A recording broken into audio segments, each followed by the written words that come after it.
अ, नमस्कार दोस्तों। मैं मुकेश कुमार, रिसर्च स्कॉलर, शिक्षा विभाग हिमाचल प्रदेश यूनिवर्सिटी। आप सभी का स्वागत करता हूँ उमंग फाउंडेशन द्वारा साप्ताहिक परिचर्चा वेबिनार में। सर, किसी का माइक ऑफ है, आवाज बार बार क्लैश हो रही है। प्यार सिंह जी, आप अपना माइक कृपया ऑफ कर दें।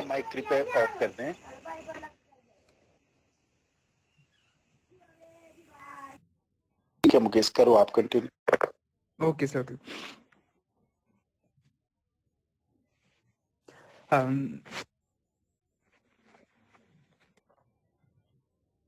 आज के समय में हम देखते हैं कि मादक पदार्थों का सेवन एक बहुत ही बड़ी चुनौती बन चुकी है। युवाओं का एक बहुत बड़ा वर्ग इसी की चपेट में आ चुका है। कोकीन, जिसे हम चरस या हशीश भी बोलते हैं, हीरोइन, अफीम, गांजा या फिर भांग, शराब आदि के नशे में हमारी आज की पीढ़ी बहुत ही ग्रस्त हो चुकी है। ये पदार्थ कुछ समय के लिए व्यक्ति को खुशी का अनुभव तो देते हैं, पर धीरे धीरे व्यक्ति इनकी जकड़ में आ जाता है और इनको एक लत लग जाती है, और यही लत इनकी जान भी ले लेता है।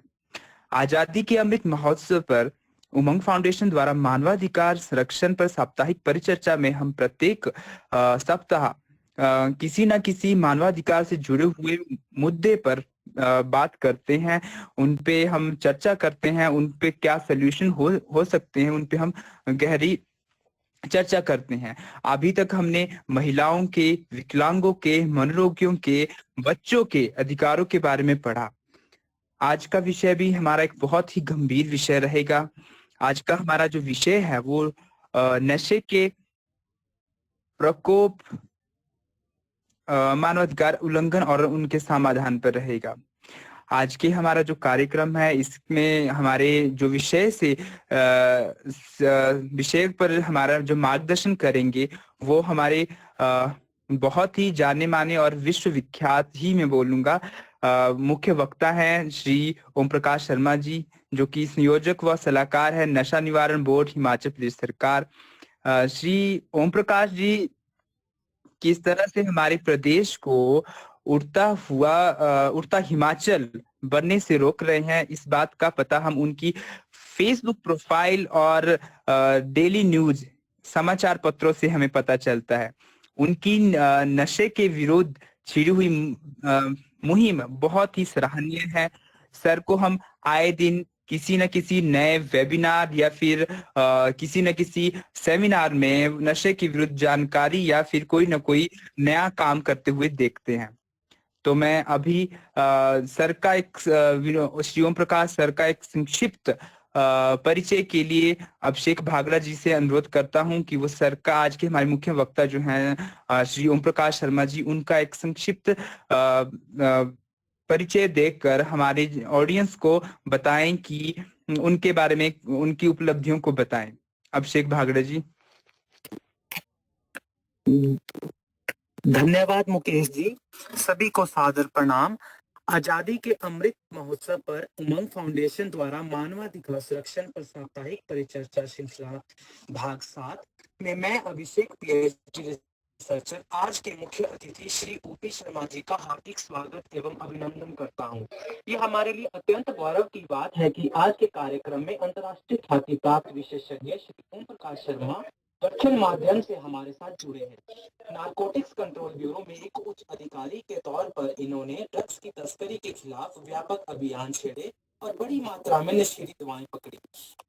आपने राष्ट्रीय और अंतर्राष्ट्रीय स्तर पर नशे को रोकने के लिए जमीनी स्तर पर कार्य किया। अफगानिस्तान और पाकिस्तान से भारत में भेजी जा रही ड्रग्स की बड़ी खेप को पकड़ने में और विदेशी और अंतर्राष्ट्रीय ड्रग्स नेटवर्क को खत्म करने में अहम भूमिका निभाई। इसके अलावा आपने हिमाचल, पंजाब और कुछ अन्य राज्यों के साथ ही अफगानिस्तान के पुलिस अधिकारियों को खुफिया प्रबंधन के क्षेत्र में भी प्रशिक्षित किया है। नारकोटिक्स कंट्रोल ब्यूरो से स्वैच्छिक सेवानिवृत्ति लेने के बाद भी आपने नशे के खिलाफ अपनी मुहिम नहीं छोड़ी, बल्कि उसे और आगे बढ़ाया। वर्तमान में आप नशा निवारण बोर्ड हिमाचल प्रदेश सरकार के संयोजक और सलाहकार हैं। आप दिल्ली में institute of narcotic studies and analysis के सदस्य हैं। आप स्विट्जरलैंड के वियना स्थित United Nations Office on drugs and crime के साथ भी जुड़े रहे हैं। आप कई अंतर्राष्ट्रीय सम्मेलनों में भारत का प्रतिनिधित्व कर चुके हैं। आपने राज्य को अपने एक बड़ा महत्वाकांक्षी मिशन दिया, मिशन नशामुक्त हिमाचल, स्वस्थ और समृद्ध हिमाचल। आप हिमाचल में फाइट अगेंस्ट ड्रग्स को मिशन मोड पर ले जाना चाहते हैं। श्री शर्मा जी का इस कार्यक्रम में हार्दिक स्वागत एवं अभिनंदन। धन्यवाद। धन्यवाद अभिषेक। अब मैं हमारे कार्यक्रम को मुख्य वक्ता के मार्गदर्शन से पहले मैं चाहूंगा कि प्रोफेसर अजय श्रीवास्तव जी, उमंग फाउंडेशन के चेयरमैन और साथ में नोडल अधिकारी विकलांगता मामले विश्वविद्यालय से अनुरोध करता हूं कि वो आज के कार्यक्रम की भूमिका बांधे और लोगों के समक्ष हमारे आज के विषय से रिलेटेड संबंधित हमें जानकारी दे। प्रोफेसर अजय श्रीवास्तव। धन्यवाद मुकेश और अभिषेक बागड़ा। माननीय सलाहकार हिमाचल प्रदेश नशा निवारण बोर्ड श्री ओम प्रकाश शर्मा जी किसी परिचय के मोहताज नहीं हैं और इनके बारे में हम सब जानते हैं जो हिमाचल प्रदेश में जो लोग रहते हैं और थोड़े से भी सामाजिक समस्याओं, सामाजिक बुराइयों के बारे में जानने समझने की थोड़ी इच्छा रखते हैं। वो सब जानते हैं कि श्री ओपी शर्मा जी का क्या कार्य है, क्या व्यक्तित्व है और क्या उनके रिजल्ट आने शुरू हो गए हैं। मैं आज उनका यहाँ हार्दिक अभिनंदन करता हूँ क्योंकि वो हमारे लिए एक ऐसे आइकॉन है जो कि हिमाचल की एक पहचान बन गए हैं। सबसे बड़ी बुराई जो आज नशे की बुराई है उसको लेकर के जो इन्होंने एक मुहिम छेड़ी है, तो उसके बारे में हमें इनसे बेहतर रिसोर्स पर्सन शायद कोई नहीं मिल सकता है।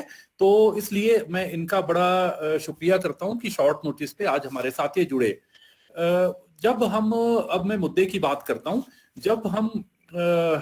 जब हम ड्रग्स की बात करते हैं, जब हम मादक द्रव्यों की या जो हमारी नशीली गोलियां, चिट्टा या और तमाम तरीके की सिंथेटिक और ट्रेडिशनल ड्रग्स की बात करते हैं, तो इसको आज तक भारत में ही नहीं दुनिया भर में एक इसको लॉ एंड ऑर्डर का इशू माना जाता था, क्योंकि ये दवाएं जो हमारी नशीली दवाएं हैं, ड्रग्स है, ये सब जगह क्योंकि इसका ट्रेड जो है वो कानूनी रूप से मान्यता प्राप्त कहीं पर भी नहीं है। यहां तक कि अफगानिस्तान जो सबसे बड़ा इसका स्रोत हो सकता है, वो तो शर्मा जी सबसे बेहतर जानकारी देंगे, वहां पर भी इसको कानूनी मान्यता नहीं है कि नशे का व्यापार किया जाए। तो इसको बुनियादी तौर पर कानून व्यवस्था का मामला मान करके और उस दृष्टि से इसको देखा जाता था, समझा जाता था और उसके साथ डील किया जाता था। मेरे जैसा एक छोटा सा जो मानवाधिकार कार्यकर्ता है, जिसका छोटा सा दायरा है, और हम बड़े विनम्र प्रयासों के माध्यम से, छोटे छोटे प्रयासों के माध्यम से समाज में कुछ जागरूकता लाने के लिए कोशिश कर रहे हैं, पहल कर रहे हैं। हमारे ध्यान में ये आता है कि ये सिर्फ लॉ एंड ऑर्डर का मामला नहीं है, ये कानून व्यवस्था का ही मामला नहीं है, ये ह्यूमन राइट्स का मामला है। मानवाधिकार इसके साथ सीधे जुड़े हुए हैं। अभी अगर हम ध्यान देंगे तो मानवाधिकारों को लेकर के दुनिया भर में जो भी बहस चल रही है, उस बहस में ड्रग्स एक बुनियादी, एक कोर इशू के तौर पर हमारे सामने आता है। हम मोटे तौर पर देखें, जो हमारे फंडामेंटल राइट्स हैं या जिनको सुप्रीम कोर्ट ने समय समय पर और ज्यादा विस्तार करके ह्यूमन राइट्स के तौर पर जिनको समझा और जिसका की विस्तार किया और हमारी जानकारी, हमारी समझ और हमारे कानूनी प्रावधानों में भी वृद्धि की, तो उसको जो है मानवाधिकार में हम देखते हैं सबसे पहला हमारा जो बुनियादी फंडामेंटल राइट जिसको हम कहते हैं या मानवाधिकार कहते हैं, वो जीवन जीने का अधिकार है। जब हम नशे की खेप भारत में या दुनिया में कहीं पर भी जाती है, तो आम नागरिक के ऊपर सबसे बड़ा इसका जो असर पड़ता है वो होता है कि समाज के जो हमारे बच्चे हैं, युवा है, युवतियां हैं, या जो अन्य लोग हैं, जो हमारी भावी पीढ़ी है, उड़ता पंजाब में हम सारे लोग देख चुके हैं कि क्या हालत है। तो ये इसके मानवाधिकारों के उल्लंघन की शुरुआत हो जाती है। ये मानवाधिकार उल्लंघन किस तरीके से होते हैं, इसमें मैं संक्षेप में अपनी बात रखूंगा, क्योंकि हम सब मुख्य वक्ता को आज सुनना चाहते हैं, क्योंकि वो न सिर्फ नशे के खिलाफ मुहिम चला रहे हैं, बल्कि एक रणनीति भी तैयार कर रहे हैं, एक राज्य नीति भी तैयार करने के बारे में शायद उनके दिमाग में कोई प्लान है।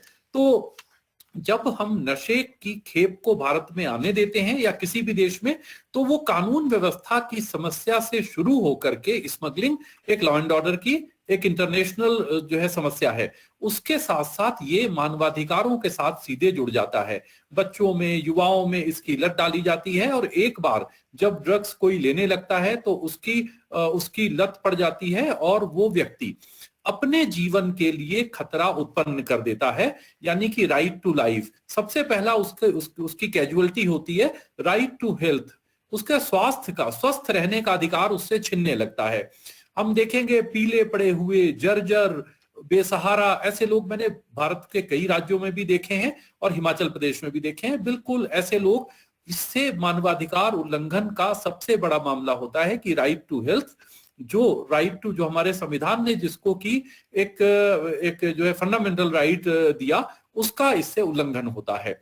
इसके साथ साथ उसके परिवार का, उसका मानवाधिकारों का उल्लंघन होता है, क्योंकि पूरा घर वो उसको ट्राउमा में आ जाता है, मानसिक उनको दिक्कतें हो जाती हैं, और अड़ोस पड़ोस के बच्चे भी उससे जो है प्रभावित होते हैं। हम देखते हैं कहीं कोई चोरी कर रहा है, टायर चोरी कर रहे हैं, गाड़ियां चोरी कर रहे हैं, जिससे उनको नशे की खेप जो उनको नशे की सप्लाई है उसकी सुविधा उन्हें मिल सके, घर से चोरी करते हैं। तो ये भी हमें सुरक्षित रहने का भी तो जो है मानवाधिकार है। फिर राइट टू मोबिलिटी, चलने फिरने में उनको दिक्कतें आने लगती हैं, स्वास्थ्य खराब होता है, और कई प्रकार के उनको दिक्कतें आती हैं। तो समाज और व्यक्ति और सगे संबंधी, ये सारे लोगों के ह्यूमन राइट्स वायलेट होते हैं। इसको, जैसा कि मैंने पहले कहा कि इसको कानून व्यवस्था का ही मुद्दा मानते थे, लेकिन ये, और इसके साथ साथ जो उस व्यक्ति का जो टॉर्चर होता है, वो टॉर्चर, में छोटा सा एक उदाहरण बताता हूं। 4-4.5 साल पहले की बात है, फरवरी 2017 की बात होगी। मैं उल्लेख करना चाहूंगा, एक बहुत ही संवेदनशील पत्रकार हैं अमर उजाला के श्री सुरेश शांडिल, वहां ब्यूरो चीफ हैं, स्टेट ब्यूरो चीफ हैं।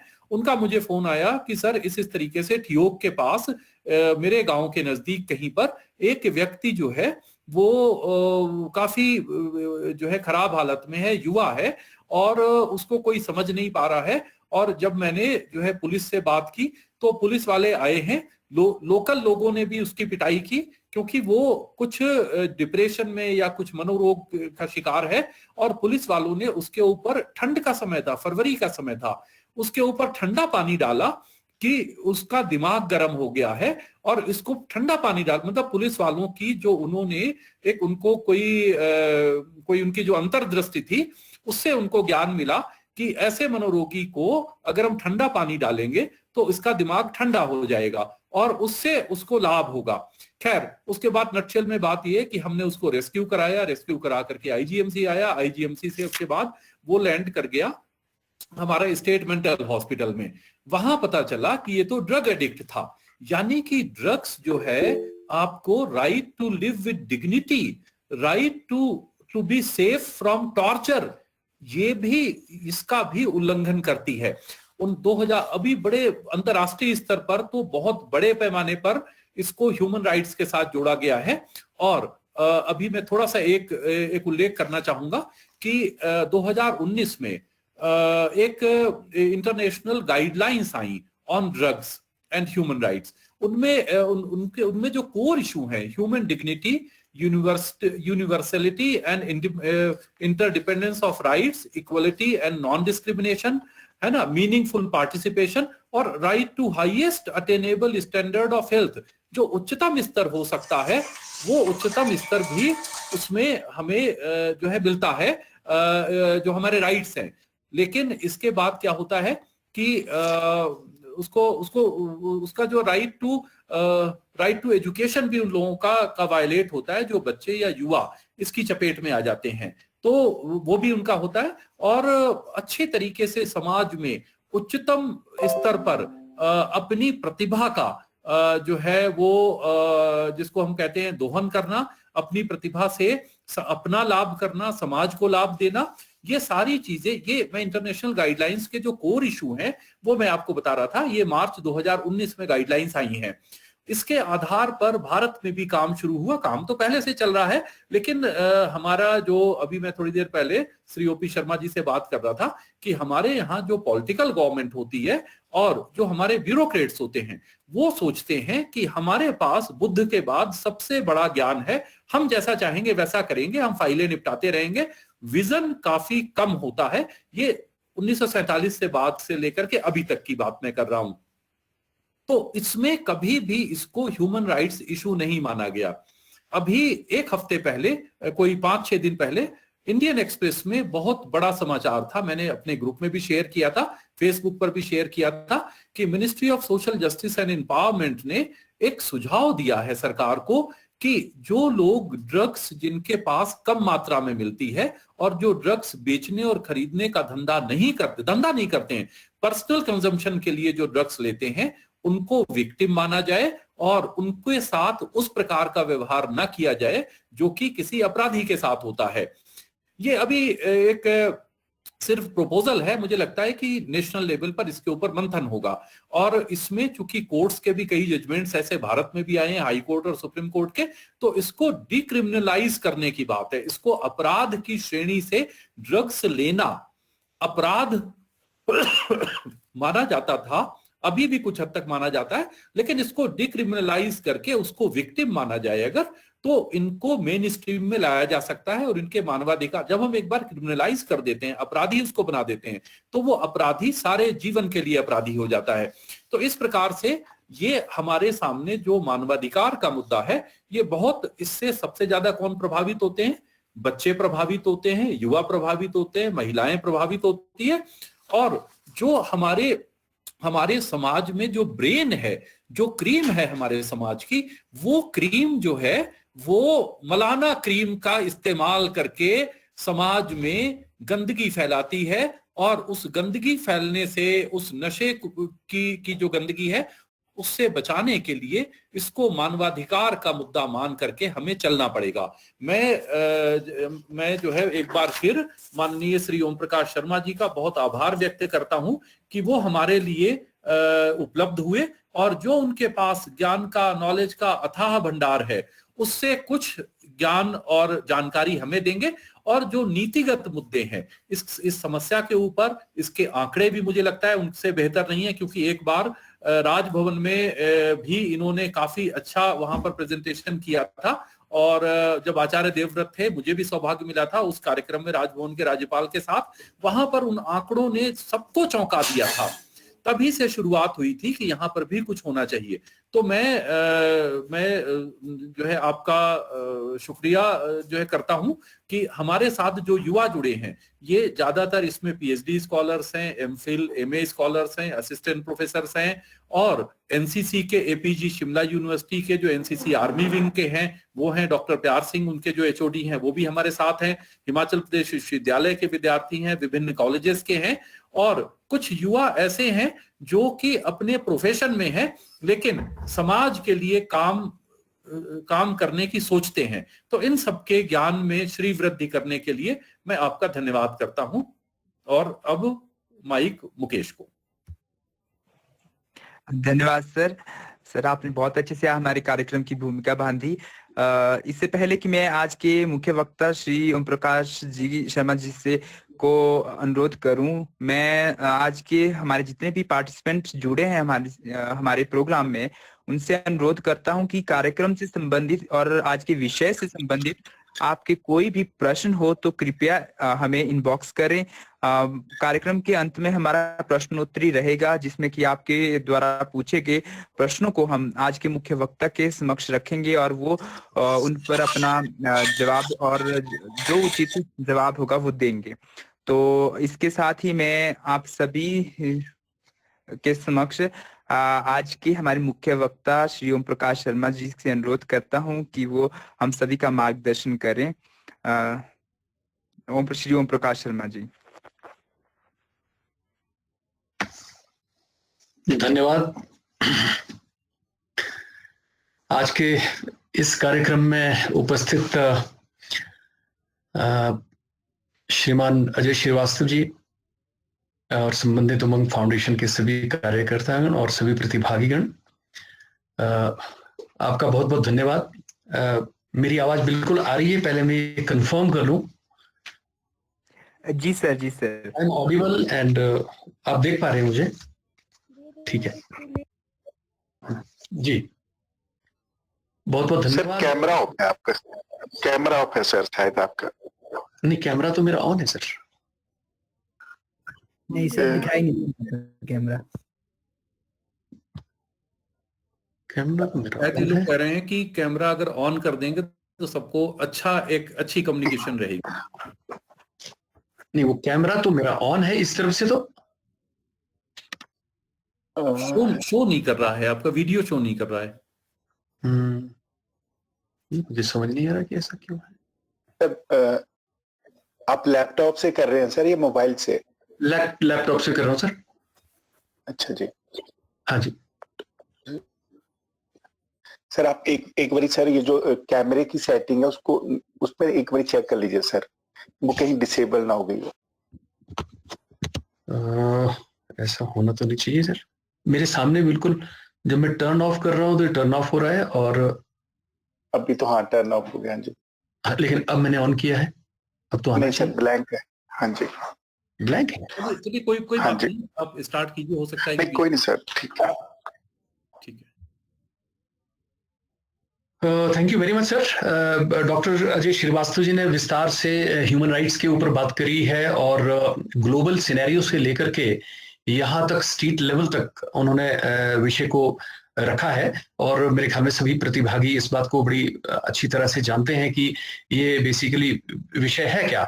लेकिन जैसा हम सभी जानते हैं कि हम इस विषय को सिर्फ इन्फोर्समेंट लेवल तक ही हम समझते रहे अभी तक, और चाहे वो सरकारी तंत्र हो, चाहे हमारा समाज हो, पिछले 20-30 वर्षों से हमने इसके ऊपर कोई गहन या कोई जिसे कहते हैं कि कोई बड़ी सॉलिड स्टेप्स हमने उठाए नहीं, एक्सेप्ट दैट जो हमारा पुलिस डिपार्टमेंट है वही इस पे काम करता रहा। जितना मैन पावर, जितना उनके पास इंफ्रास्ट्रक्चर था, जितना उनका टेक्निक था, तो वो उतना ही उन्होंने काम किया है, और वो निरंतर काम भी कर रहे हैं। तो हम लोग यही सोचते रहे अभी तक कि नशा निवारण जो है वो सिर्फ इन्फोर्समेंट का ही काम है, और कोएर्सिव एक्शन से या लीगल एक्शन से ही हम लोग इसका निदान हम कर सकते हैं। लेकिन ऐसा नहीं है। नशा, इसको हम अंडरस्टैंड करने की कोशिश करते हैं। ये एक मल्टी डायमेंशनल प्रॉब्लम है, इसके इतने सारे डायमेंशंस हैं, मल्टी फैसेटेड प्रॉब्लम है। उन तमाम एस्पेक्ट्स को, उन सभी डायमेंशंस को जब तक हम लोग एड्रेस नहीं करेंगे, तब तक ये सप्लाई भी चलती रहेगी, ये मार्केट भी क्रिएट होती रहेगी, और मानवाधिकारों का उल्लंघन भी होता रहेगा। हमारे कार्यक्रम के मुख्य वक्ता हमसे थोड़ी देर में फिर से जुड़ेंगे, उनके कुछ नेटवर्क इश्यू आ रहा है। जब तक श्री ओपी शर्मा जी हमारे बीच में रिकनेक्ट होते हैं, मैं आपके ध्यान में लाना चाहता हूं कि नशे को लेकर के अभी हिमाचल प्रदेश में काफी काम हो रहा है इस बुराई को समाप्त करने के लिए। क्योंकि इससे पहले जब ओपी शर्मा जी ने, ओम प्रकाश शर्मा जी ने अपना कार्यभार सलाहकार और संयोजक हिमाचल प्रदेश नशा निवारण बोर्ड के तौर पर नहीं संभाला था, उससे पहले सरकारों के पास कोई विजन नहीं था। कोई कहीं से बात आती थी, कोई शिकायत आती थी, और कोई लोग पकड़े जाते थे, चाहे वो यूजर्स हैं, चाहे वो जो है ड्रग्स बेचने वाले हैं, वो डायरेक्टर जनरल पुलिस से लेकर के एक सिपाही तक यही अप्रोच रहती थी कि ये कानून व्यवस्था का मुद्दा है, इनको पकड़ो, जेल के अंदर डालो, इनको टॉर्चर करो, ये सब करो।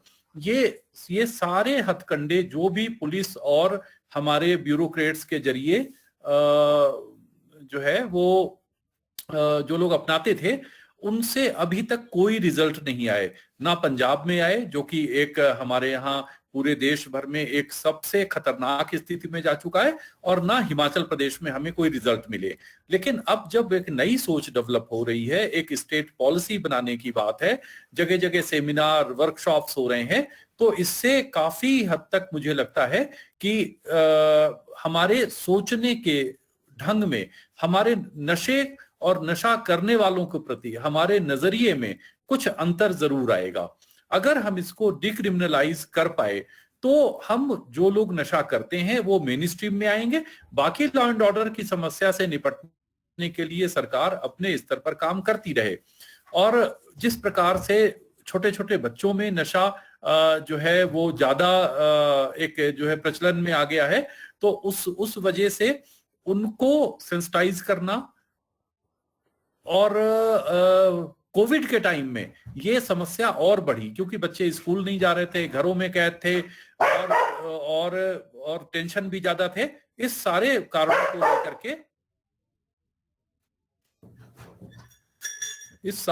को लेकर के जो है वो कोविड के समय में समस्याएं और बढ़ी।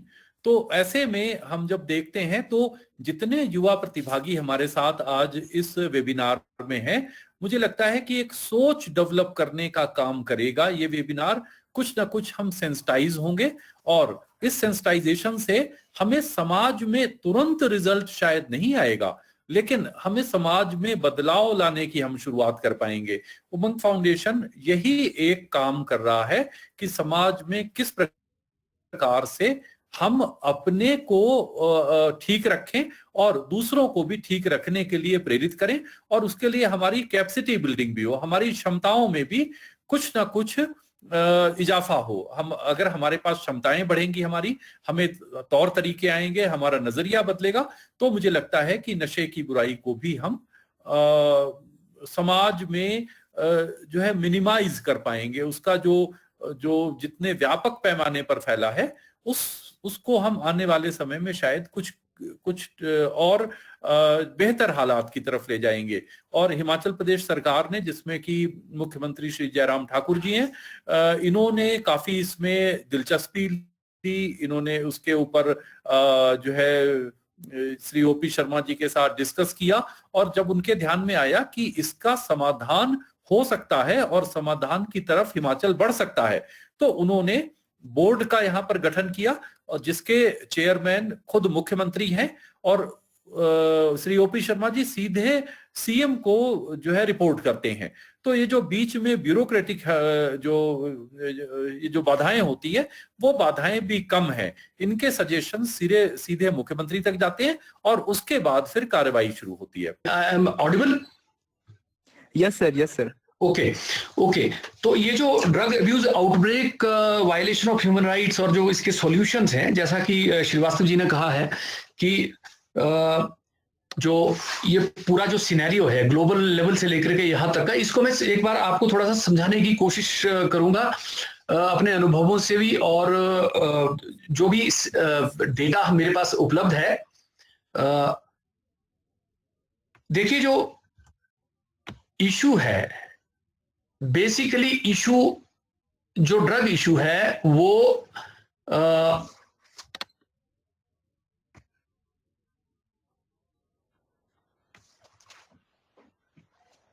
ये हिमाचल प्रदेश में खास करके पिछले 30 वर्षों से लगभग हमने जो मिस्टेक्स करी है ना, ये उसका नतीजा है। और अब हमको कुछ करेक्टिव एक्शन इस पे लेना चाहिए, सरकार को भी लेना चाहिए और समाज को भी लेना चाहिए।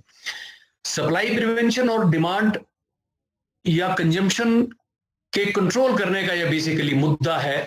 और यदि ये दोनों चीजें हम एड्रेस नहीं करते हैं, क्योंकि मल्टी डायमेंशनल प्रॉब्लम है, मैंने पहले भी कहा कि इसके बहुत सारे आयाम हैं, बहुत सारी डायमेंशंस हैं, और उसी तरह के इसके इफेक्ट्स भी हैं एट द सेम टाइम। तो यदि इनको हम साइमल्टेनियसली मल्टीलैटरली यदि इनके ऊपर हम एक्ट नहीं करते हैं, सिर्फ और सिर्फ हम लोग कोएर्सिव या लीगल एक्शन से हम लोग काम चलाने की कोशिश करते हैं, तो मानवाधिकार का उल्लंघन होता रहेगा और हम लोग कभी भी इस समस्या को सॉल्व नहीं कर पाएंगे। देखिए, हिमाचल प्रदेश एक ऐसी स्टेट है जहां पे दुनिया की जितनी भी समस्याएं हैं, जितनी भी सेगमेंट्स हैं ड्रग प्रॉब्लम की, वो सारी यहाँ पे विद्यमान है। जैसे इलिसिट कल्टीवेशन ऑफ कैनबिस है, ओपियम पॉपी है, वो निरंतर बढ़ती जा रही है, उसके ऊपर कंट्रोल ही नहीं हो पा रहा है। उसके बाद हमारे पास इतनी फार्मास्यूटिकल यूनिट्स हैं, हमारे पास यूं समझिए कि लगभग 129 ऐसी फार्मास्यूटिकल इंडस्ट्रीज हैं हमारे इंटरस्टेट बॉर्डर के ऊपर की, जहां पे साइको एक्टिव या साइकोट्रॉपिक सब्सटेंसेस मैन्युफैक्चर लीगली होती हैं, लाइसेंस वो फैक्ट्रीज हैं, लाइसेंस तरीके से ऑब्टेन करने के बाद मैंने लीगली वो लोग करते हैं, लेकिन उसका हमेशा उसका पिलफरेज कह लो या डाइवर्शन इलिसिट चैनल्स में वो रुक नहीं रहा है। वो भले ही यहाँ से कंसाइनमेंट निकल जाती है, लेकिन वो अगर दिल्ली जानी है तो दिल्ली नहीं जाएगी, पंजाब में चली जाएगी या ग्लोबली कहीं और पहुंच जाएगी। तो डाइवर्शन का इसमें मामला है, एक इशू है जो इन्वॉल्व है, उसकी वजह से भी ये उपलब्ध हो रही है। तीसरा फिर इलिसिट ट्रैफिकिंग जो ग्लोबल लेवल से लेकर के नेशनल लेवल से होते हुए हिमाचल प्रदेश के इंटरस्टेट बॉर्डर से घुस करके हमारे गांव-गांव तक ये पहुंच रहा है। तो इस बात को भी हमें समझना होगा। तो इसमें क्या क्या हमें करना होगा, पूरे देश को क्या करना होगा, सेंट्रल गवर्नमेंट को क्या करना होगा, स्टेट गवर्नमेंट को क्या करना होगा।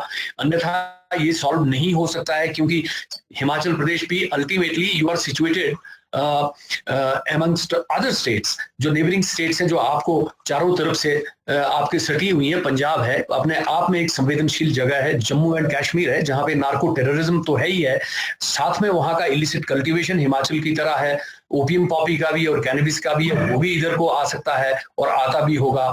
और जो ISI मॉड्यूल जो काम कर रहा है, जो अफगानिस्तान पाकिस्तान से जो हेरोइन या चिट्टा या सेमी सिंथेटिक जो ड्रग बन के आ रहा है, वो हमारे यहाँ तक पहुंच रहा है, इसके पुख्ता सबूत है। और ये सब चीजें उसके बाद फिर जाकर के कहीं ड्रग अब्यूज और ड्रग कंजम्पशन की बात होती है। अब उसमें बहुत सारी, श्रीवास्तव जी ने कहा कि ये एक बड़ा ये षड्यंत्र है, किस तरह से मार्केट को एक्सपैंड किया जा रहा है, ये सब चीजें, वहां पे हमारी क्या, समाज की क्या सहभागिता है, वहां ड्रग लॉ इन्फोर्समेंट की क्या सहभागिता है, ये तमाम चीजें। और उसके बाद आता है कि ट्रीटमेंट सर्विसेज कितनी है आपके पास, आप कितने लोगों को ट्रीटमेंट दे पा रहे हैं, देश में क्या इतनी फैसिलिटीज हैं और हमारे यहाँ पे क्या है। और यदि जो ट्रीटमेंट मैनेजमेंट हो भी रहा है डी एडिक्शन का या सोशल री इंटीग्रेशन के लिए या रिहेबिलिटेशन के लिए कोई प्रयास यदि हो रहे हैं, तो क्या वो प्रयास अपने आप में सही है या नहीं है। मानवाधिकार का उल्लंघन, जैसे श्रीवास्तव जी ने कहा, वो तो ड्रग की सप्लाई शुरू होने से ही समझ लो या कल्टीवेशन होने से शुरू, जैसे ही वो शुरू होती है वहीं से शुरू हो जाता है, और अंत तक जब जिस परिवार के अंदर ये भयावह परिस्थितियां पैदा हो जाती हैं, जिनका बच्चा, जिनका यंगस्टर इसमें इन्वॉल्व हो जाता है, उन माँ बाप के पास, उस पूरे परिवार की क्या परिस्थिति हो जाती है, उनके अपने ही मानवाधिकारों का हनन हो जाता है। और जो ड्रग डिपेंडेंट है, जो विक्टिम है, इनफैक्ट एडिक्ट शब्द तो मैं तो इस्तेमाल ही नहीं करता, और इस पॉलिसी भी जो मैंने दी है उसमें भी हमने इसको ये कहा है कि इसमें एडिक्ट बिल्कुल भी शब्द का इस्तेमाल हो। तो जो ड्रग डिपेंडेंट है उसके साथ उन जो डी एडिक्शन सेंटर्स है वहां पे कैसा बर्ताव हो रहा है। हमारे ऊना में, हमारे जो इंटरस्टेट बॉर्डर के ऊपर परवाणु है, खास करके कांगड़ा में, इस तरह के जो डी एडिक्शन सेंटर्स है वहां पे कैसा कैसा बर्ताव हो रहा है और मानवाधिकार का क्या वहां पे सिनेरियो है। तो ये इसकी डायमेंशंस है। We need to understand each and every aspect, ये कहां से आ रहा है, किस तरह से हो रहा है। तो मैं आपको ये बताने की कोशिश करूंगा। इसीलिए ये बहुत जरूरी है कि सप्लाई प्रिवेंशन और डिमांड को कंट्रोल करने की दिशा में बहुत ही ठोस स्टेप दोनों को, सरकार को भी और समाज को भी उठाने पड़ेंगे। और जिस तरह से आज के हम वेबिनार में, ये बहुत ही उत्तम और बहुत ही बड़ा प्रयास है माननीय श्री अजय श्रीवास्तव जी का और आपकी संस्था का उमंग फाउंडेशन, खैर बहुत उत्कृष्ट कार्य आप कर रहे हैं।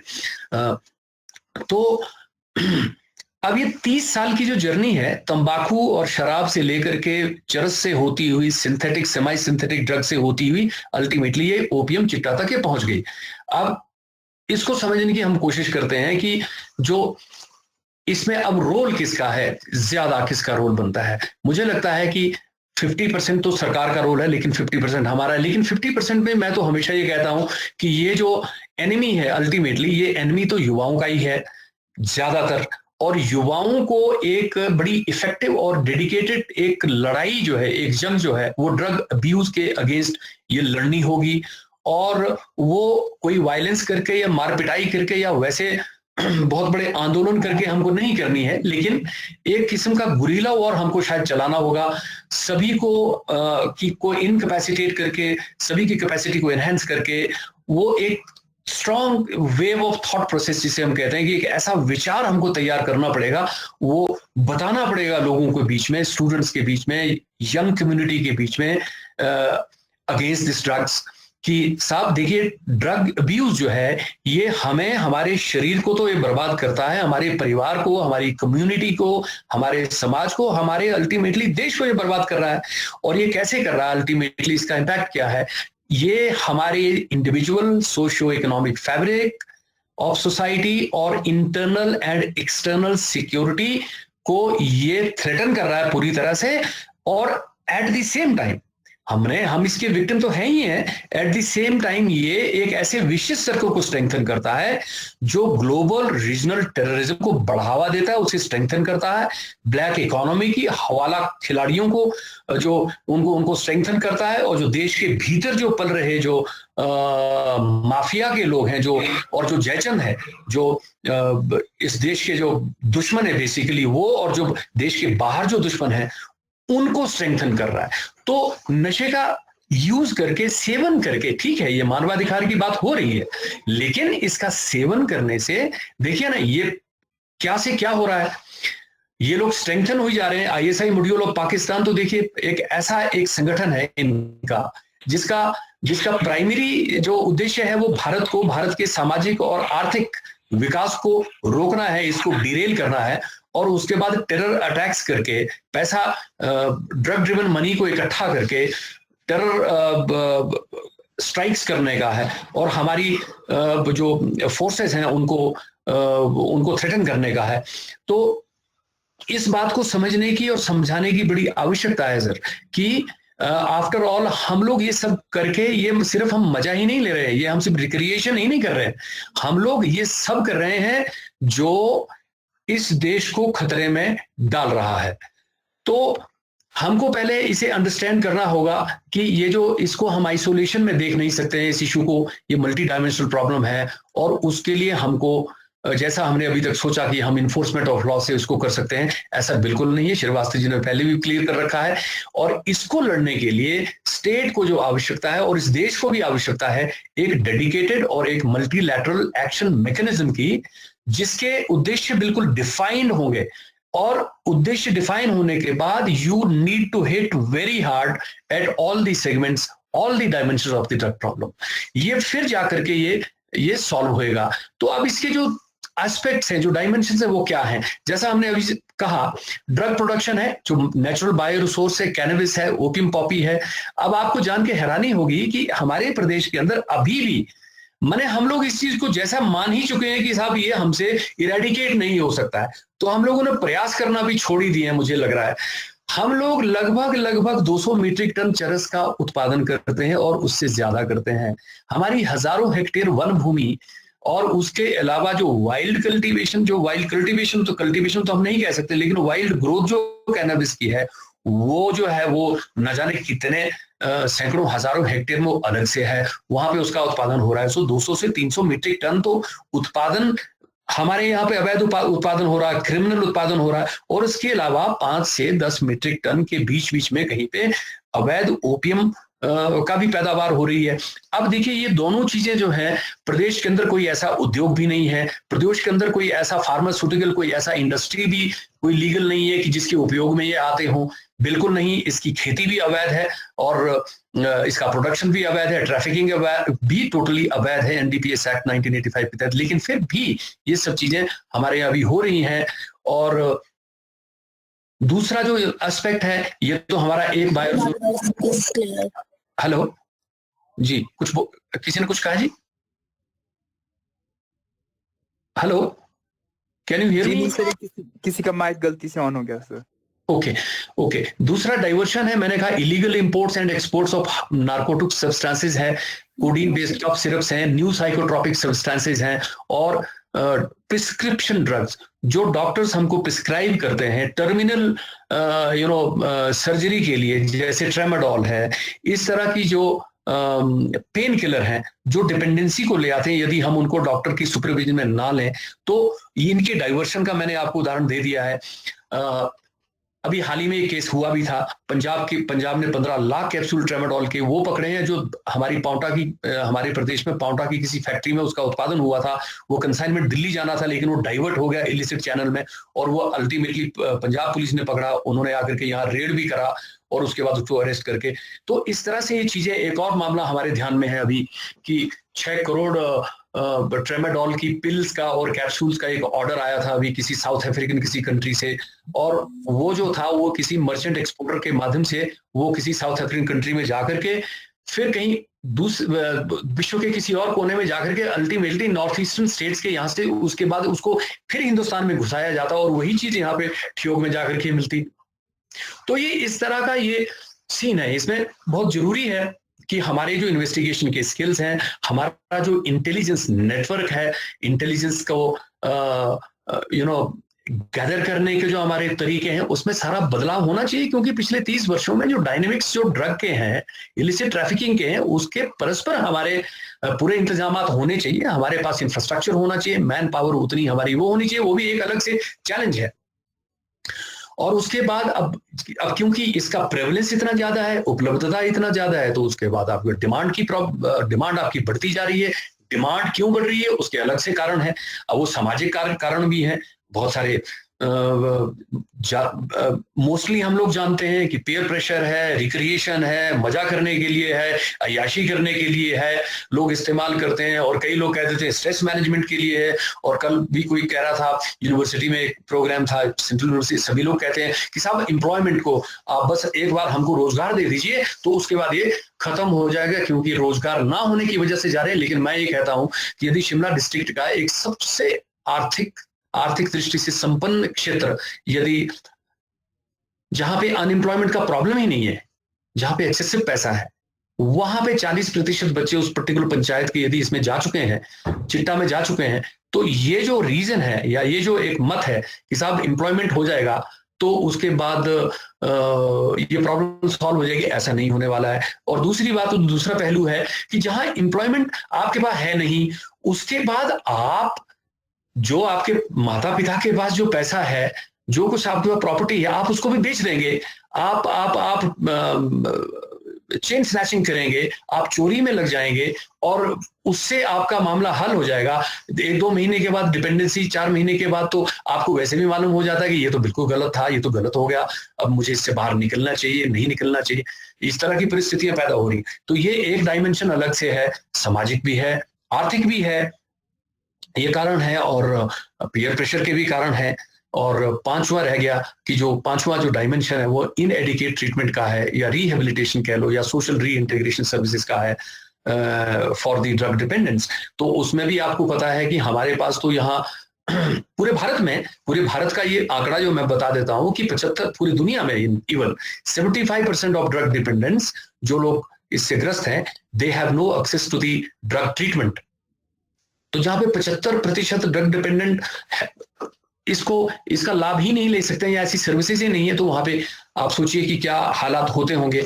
तो ये इसके 5 जो इसके एस्पेक्ट्स हैं, मैंने आपके साथ डिस्कस किए।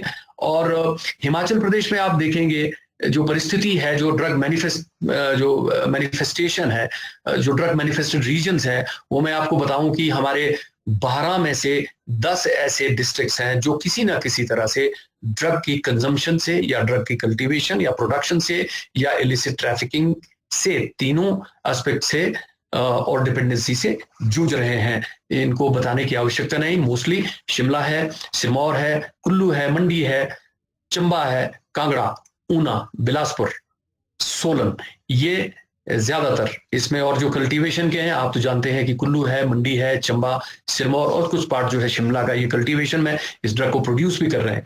और बाकी जो इंटरस्टेट लेवल पे जो हमारा इंडस्ट्री है, वहां से डाइवर्शन होता है। और जो कंजम्पशन एरियाज हैं, जो खास करके चिट्टा के हैं, वो सोलन है, मंडी है, शिमला है, कुल्लू, कांगड़ा, हमीरपुर, बिलासपुर और Una. They are facing a serious challenge of consumption. और जो इमर्जिंग एरियाज हैं वो डिस्ट्रिक्ट चंबा है, लाहौल स्पीति, सिरमौर और किन्नौर है। ये अभी इसकी फोल्ड में आने के लिए बिल्कुल तैयारी पर है। तो ये परिस्थिति है। यदि आप ज्योग्राफिकली देखें एशिया का, तो आप अफगानिस्तान से चलिए, वहां से मूवमेंट। अब अफगानिस्तान देखिए, United nation office on Drug and crime का 2019 और 20 का ये आंकड़ा है, जो सर्वे वहां पे किया, लगभग 6,400 मीट्रिक टन ओपियम का, अवैध ओपियम का वहां पे उत्पादन होता है, और वहां से 640 मीट्रिक टन हेरोइन का उत्पादन पाकिस्तान की आईएसआई करवाती है। और अब आपने अभी देखा भी होगा कि 13 और 14 सितंबर को जो 3,000 किलोग्राम जो हेरोइन जो यहाँ पहुंची, इंडिया के अंदर एंटर हुई है, वो अफगानिस्तान पाकिस्तान में बनी, और ईरान के किसी पोर्ट से वहां से वो कंसाइनमेंट आई, और वो इंडिया में डायरेक्टरेट ऑफ रेवेन्यू इंटेलिजेंस से इंटरसेप्ट करा। तो ये एक प्रमाण है। 2019 में जून के महीने में ट्रेड रूट के माध्यम से पाकिस्तान से अटारी बॉर्डर पे लगभग 584 किलोग्राम का हेरोइन जो है और कुछ दूसरी ड्रग जो है वो यहाँ पे रिकवर हुई थी। उसमें जो एक विटनेस था वो 3 दिन के बाद उसको शूट आउट कर दिया गया था, वो खत्म हो गया था। और उसका जो मेन जो उसमें जो व्यक्ति है जो इन्वॉल्व है, राणा, वो अभी तक भी एट लार्ज है, अभी तक वो अरेस्ट नहीं हुआ मेरे ख्याल में, अभी तक ऐसा मैंने कुछ सुना नहीं है। हालांकि ये केस अब एनआईए ने टेक ओवर कर लिया है, क्योंकि इसमें जो भी चीज पाकिस्तान से इस तरह की आती है उसका टेरर लिंक ऑफ कोर्स होता ही है। तो जो टेरर लिंक को भी एक्सप्लोर करने का जो दायित्व है वो एनआईए का है। और अभी मुझे लगता है लेटेस्ट एक नोटिफिकेशन भी हुआ है जिसमें जो नेशनल इन्वेस्टिगेटिंग एजेंसी है, that agency has also been empowered under the NDPS act 1985 to try to investigate the drug cases, drug seizure cases.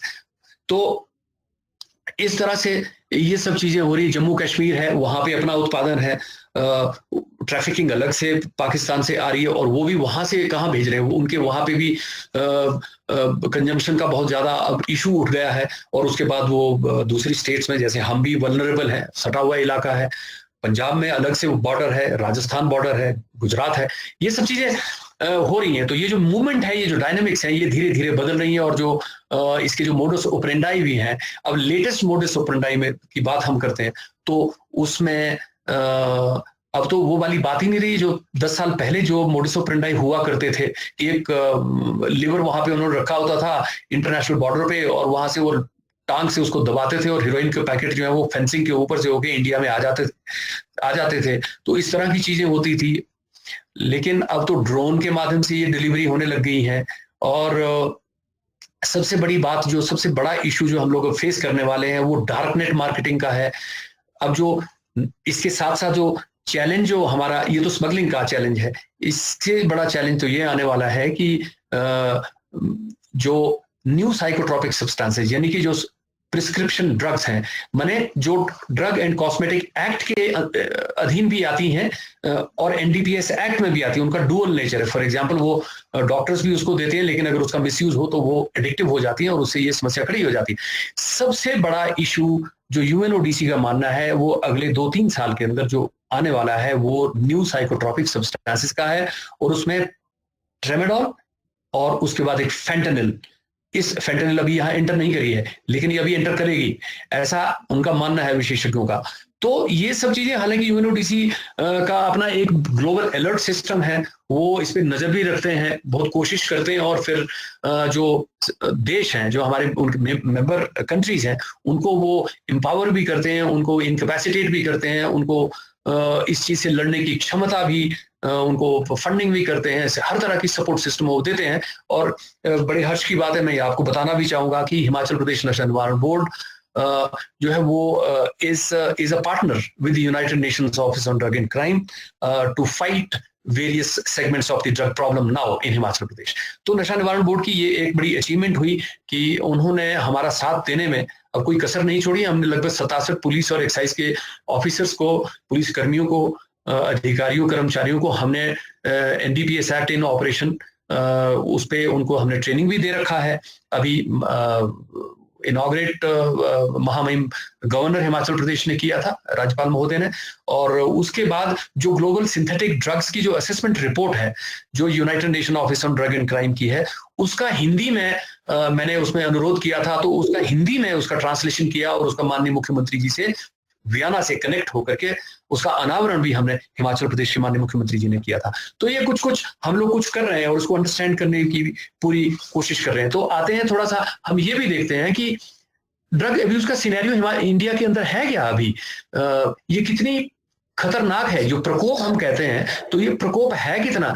देखिए 12.92% जो लोग हैं 10 से 75 वर्ष के एज ब्रैकेट में, वो लगभग 110 करोड़ लोग, उसमें से 12.92 करोड़ जो है वो हार्ड नारकोटिक्स ड्रग्स के फोल्ड में आ चुके हैं।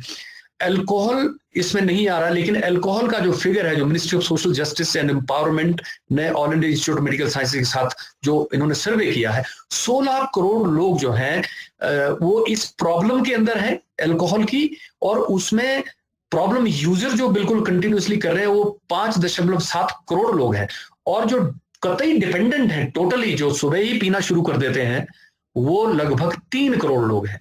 तो टोटल ये समझिए 12.92 करोड़ जो है जो कैनबिस यानी कि 3.1 करोड़ व्यक्ति इसकी चपेट में है, और कोकेन 0.10% है, जैसे सेडेटिव्स हैं 1.08% है। ऐसे करके ओपियोइड्स में जैसे चिट्टा, हेरोइन, ओपियम, बुकी वगैरह जो है, फार्मास्यूटिकल ओपियोइड्स भी है जो सेमी सिंथेटिक, उसमें लगभग 2.3 करोड़ यानी कि 2 करोड़ 30 लाख लोग इसकी चपेट के अंदर हैं।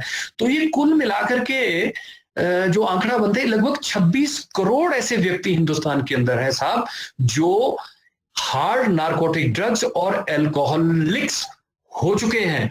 और देखिए एक और एम्स ने एक और फिगर अभी वो करी है कि लगभग 40 मीट्रिक टन हेरोइन जो है पर एनम हिंदुस्तान के अंदर कंज्यूम होती है। तो आप अंदाजा लगा लीजिए कि यह लोग 40 मीट्रिक टन जो हेरोइन पी रहे हैं या खा रहे हैं या स्निफ कर रहे हैं, ये लोग कितनी जल्दी ज्योमेट्रिक फैशन में हमारे युवाओं को, जिनके अंदर आज प्रवृत्ति जो है नशा करने की जो बढ़ रही है, वो उसके कारण जो भी हो बढ़ रही है, उसको अपने फोल्ड में लाएंगे।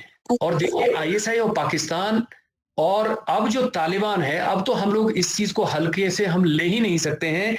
इनका जो मैंडेट है वो हमको बर्बाद करने का है, क्योंकि उन्हें ये मालूम है कि वो militarily they can never beat India, उनकी कोई औकात नहीं है। लेकिन जो परिस्थितियां हमारे यहाँ पे चल रही हैं, जो सामाजिक और आर्थिक परिस्थितियां अभी जो हैं, और जितना पॉपुलेशन हमारा है उसके चलते यहाँ पे और दूसरा ये है कि भारत एक युवा देश है, और आने वाले समय में भारत कहीं विश्वगुरु न बन जाए, इस चीज को रोकने के लिए प्रयास मुझे लगता है चाइना भी कर रहा है, पाकिस्तान, अफगानिस्तान भी कर रहा है, और उस वजह से ये बड़ी बड़ी खेपें जो है यहाँ इंटरसेप्ट भी हो रही हैं। और अब 3,000 किलो की मैंने बात करी, लेकिन 25,000 किलो का ये बेसिकली केस है, और बाकी वो कहाँ है, दुनिया के किस कोने में बाकी 22,000 किलोग्राम है, वो उसका अभी तक भी पता नहीं है। लेकिन 40 मीट्रिक टन अगर हमारा कंजम्पशन हमारे यहाँ हो रहा है, तो फिर मानवाधिकार की आप सोच लीजिए कि मानवाधिकार का भी स्केल कितना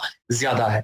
तो ये मैंने आपको कुछ आंकड़े, कुछ फिगर्स बताई, और जो थोड़ा सा नॉर्दर्न रीजन में हम आ जाते हैं नेशनल सिनेरियो से थोड़ा रीजनल इसमें आ जाइए। Ministry of Social Justice and Empowerment ने एक और आंकड़ा जारी करा था अभी पीछे, उन्होंने 272 डिस्ट्रिक्ट जो हिंदुस्तान के अंदर आइडेंटिफाई करे। हालांकि उसमें उन्होंने हिमाचल में 3 डिस्ट्रिक्ट ही उन्होंने, या 4 डिस्ट्रिक्ट शायद शामिल किए हैं, लेकिन ऊना, बिलासपुर और उन्होंने सोलन डिस्ट्रिक्ट को बिल्कुल नहीं छुआ। तो वो मुझे कुछ समझ नहीं बात नहीं आई है।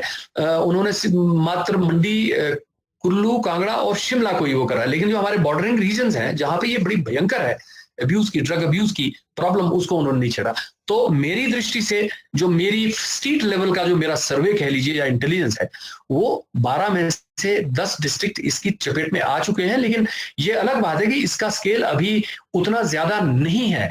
कुछ एक पॉकेट्स के अंदर ये बहुत ज्यादा हो चुका है, जहां पे ज्यादा लेबर है, जो लेबर इंटेंसिव है, जैसे कि हमारे इंडस्ट्रियल एरियाज हैं, ऊना से लेके डमटाल से लेकर के पांवटा साहिब तक के जितने भी हैं, और उसके बाद जो हमारे बहुत ज्यादा जो समृद्ध इलाके हैं, जैसे कुल्लू है, मंडी है, कांगड़ा डिस्ट्रिक्ट है, और शिमला जिला है, और सोलन जिला है, जहां पे इंडस्ट्री भी है, जहां समृद्धि है, वहां पे ये बहुत बुरी तरह से ये फैल रहा है।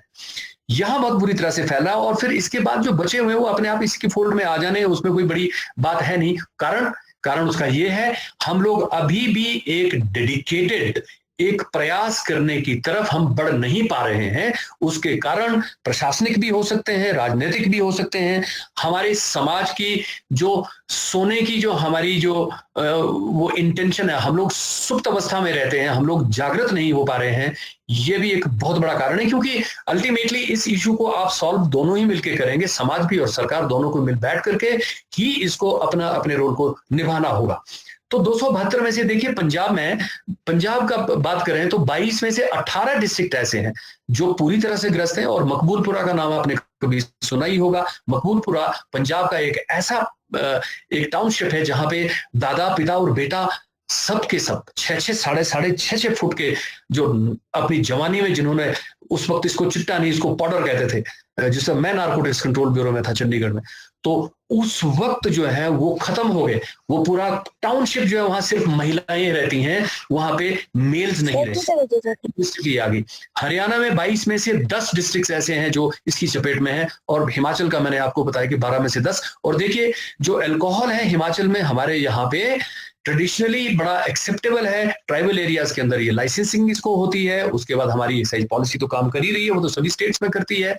और अब बिहार का तो आपने सुन ही लिया है कि वहां पे क्योंकि प्रोहिबिशन है, लेकिन उसके बावजूद भी उसके बाद इसकी शराब की खपत जो पहले जब वहां पे प्रोहिबिशन नहीं भी था उससे कहीं ज्यादा हो गई है। तो कहीं ना कहीं हमको इन कारणों को समझना होगा।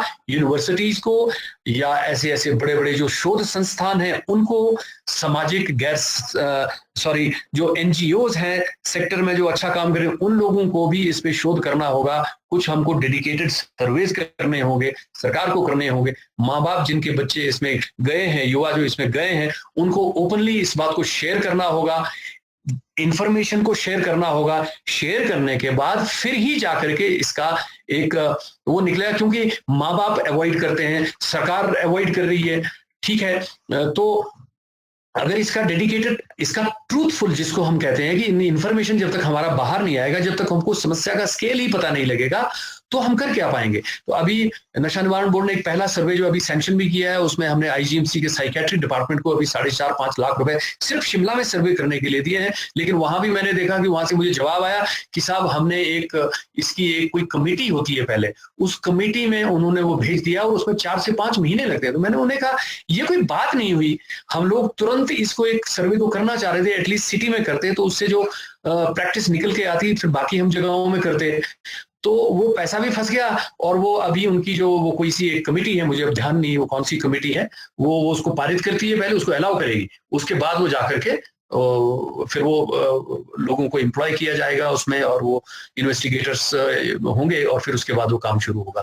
तो ये हमारी परिस्थितियां हैं। हम लोग काम करने से हम इसको, मुझे लगता है इसको हम इतना संवेदनशील मुद्दा मान ही नहीं रहे हैं, क्योंकि हम लोग देखिए ना, 3 में से 1 जो मेल है हिमाचल प्रदेश का, वो अल्कोहलिक है। ये मैं नहीं कह रहा हूं, ये ministry of health and family welfare का, गवर्नमेंट ऑफ इंडिया का सर्वे है।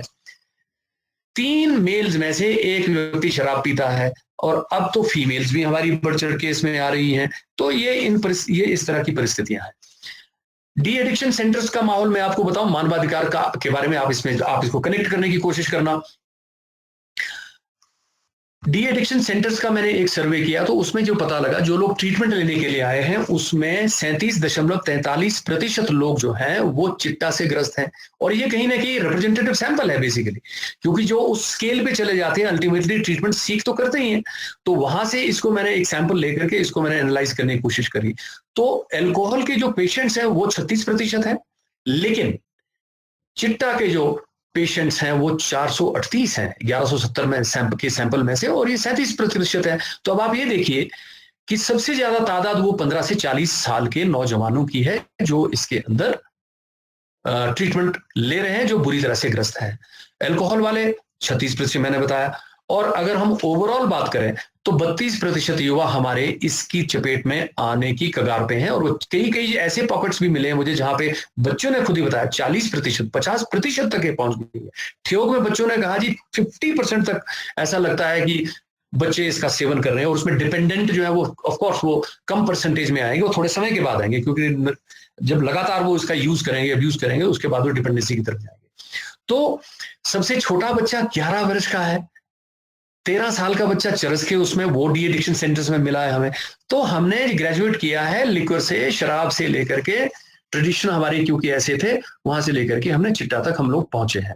तो ये रीजंस के बारे में हमने बात कर ली। सोशल एक्सेप्टेंस फैक्टर है, इकोनॉमिक फैक्टर है, आपका स्ट्रेस है, आपका हमने हिप्पी कल्चर को, जैसे पंजाब ने एनआरई कल्चर को फॉलो किया, उसके बाद अपना बेड़ा गर्क करवाया है। हम लोगों ने इजराइलीज का, इटालियंस का और इनका हिप्पी कल्चर, जो नार्को टूरिज्म का जो यहाँ पे सिलसिला, जो नंगा नाच यहाँ पे चलता था, वो उसको हमने अडॉप्ट करके हमने अपनी ये हालात खराब किए हैं। अब देखिए, आप ज्ञानकोट, उधर धर्मकोट में चले जाइए, आप मिकलोडगंज के वहां चले जाइए, इजराइलीज ने वहां की लोकल लड़कियों शादी कर रखी है। हमारे सोशल फैब्रिक को भी ये लोग इरोड कर रहे हैं पूरी तरह से। आप मणिकर्ण से पीछे चले जाइए, कुल्लू के इन इलाकों में, आप मनाली के सामने वाले इलाके में चले जाइए, वहां पे बहुत सारे जो फॉरेनर्स हैं उन्होंने शादी कर रखी। तो हमारा कल्चर भी जाता रहा। कल्चर की तो ये हालत है साहब कि अगर मलाना में, जहां पे मैंने काम भी किया, मलाना में तो देवता को भी कैनिबलाइज कर दिया है। देवता की जो देवता कमेटी है, उनके जो निर्णय भी होते हैं, कहने को तो वो बड़ी ओल्डेस्ट डेमोक्रेसी है, लेकिन पूरा खेल वहां पे माफिया का है। इस तरह की सारी चीजें हुई। हमने अपना कल्चरल हेरिटेज भी खोया, हमने अपने लोगों को, डेमोग्राफिक प्रोफाइल को भी खोया, हम अपने युवाओं को भी खो रहे हैं, हम लोग अपनी संस्कृति, अपनी इकोनॉमी की खो रहे हैं। ये सब चीजें हो रही। तो मानवाधिकार तो बुरी तरह से इसमें इसका उल्लंघन हो ही रहा है। लेकिन फिर भी जब आप देखेंगे कि हमारा जो ऑफिशियल स्ट्रक्चर है या मैकेनिज्म है, या हमारा सोशल मैकेनिज्म भी है, उसमें भी अभी भी संवेदना नहीं है इसके प्रति।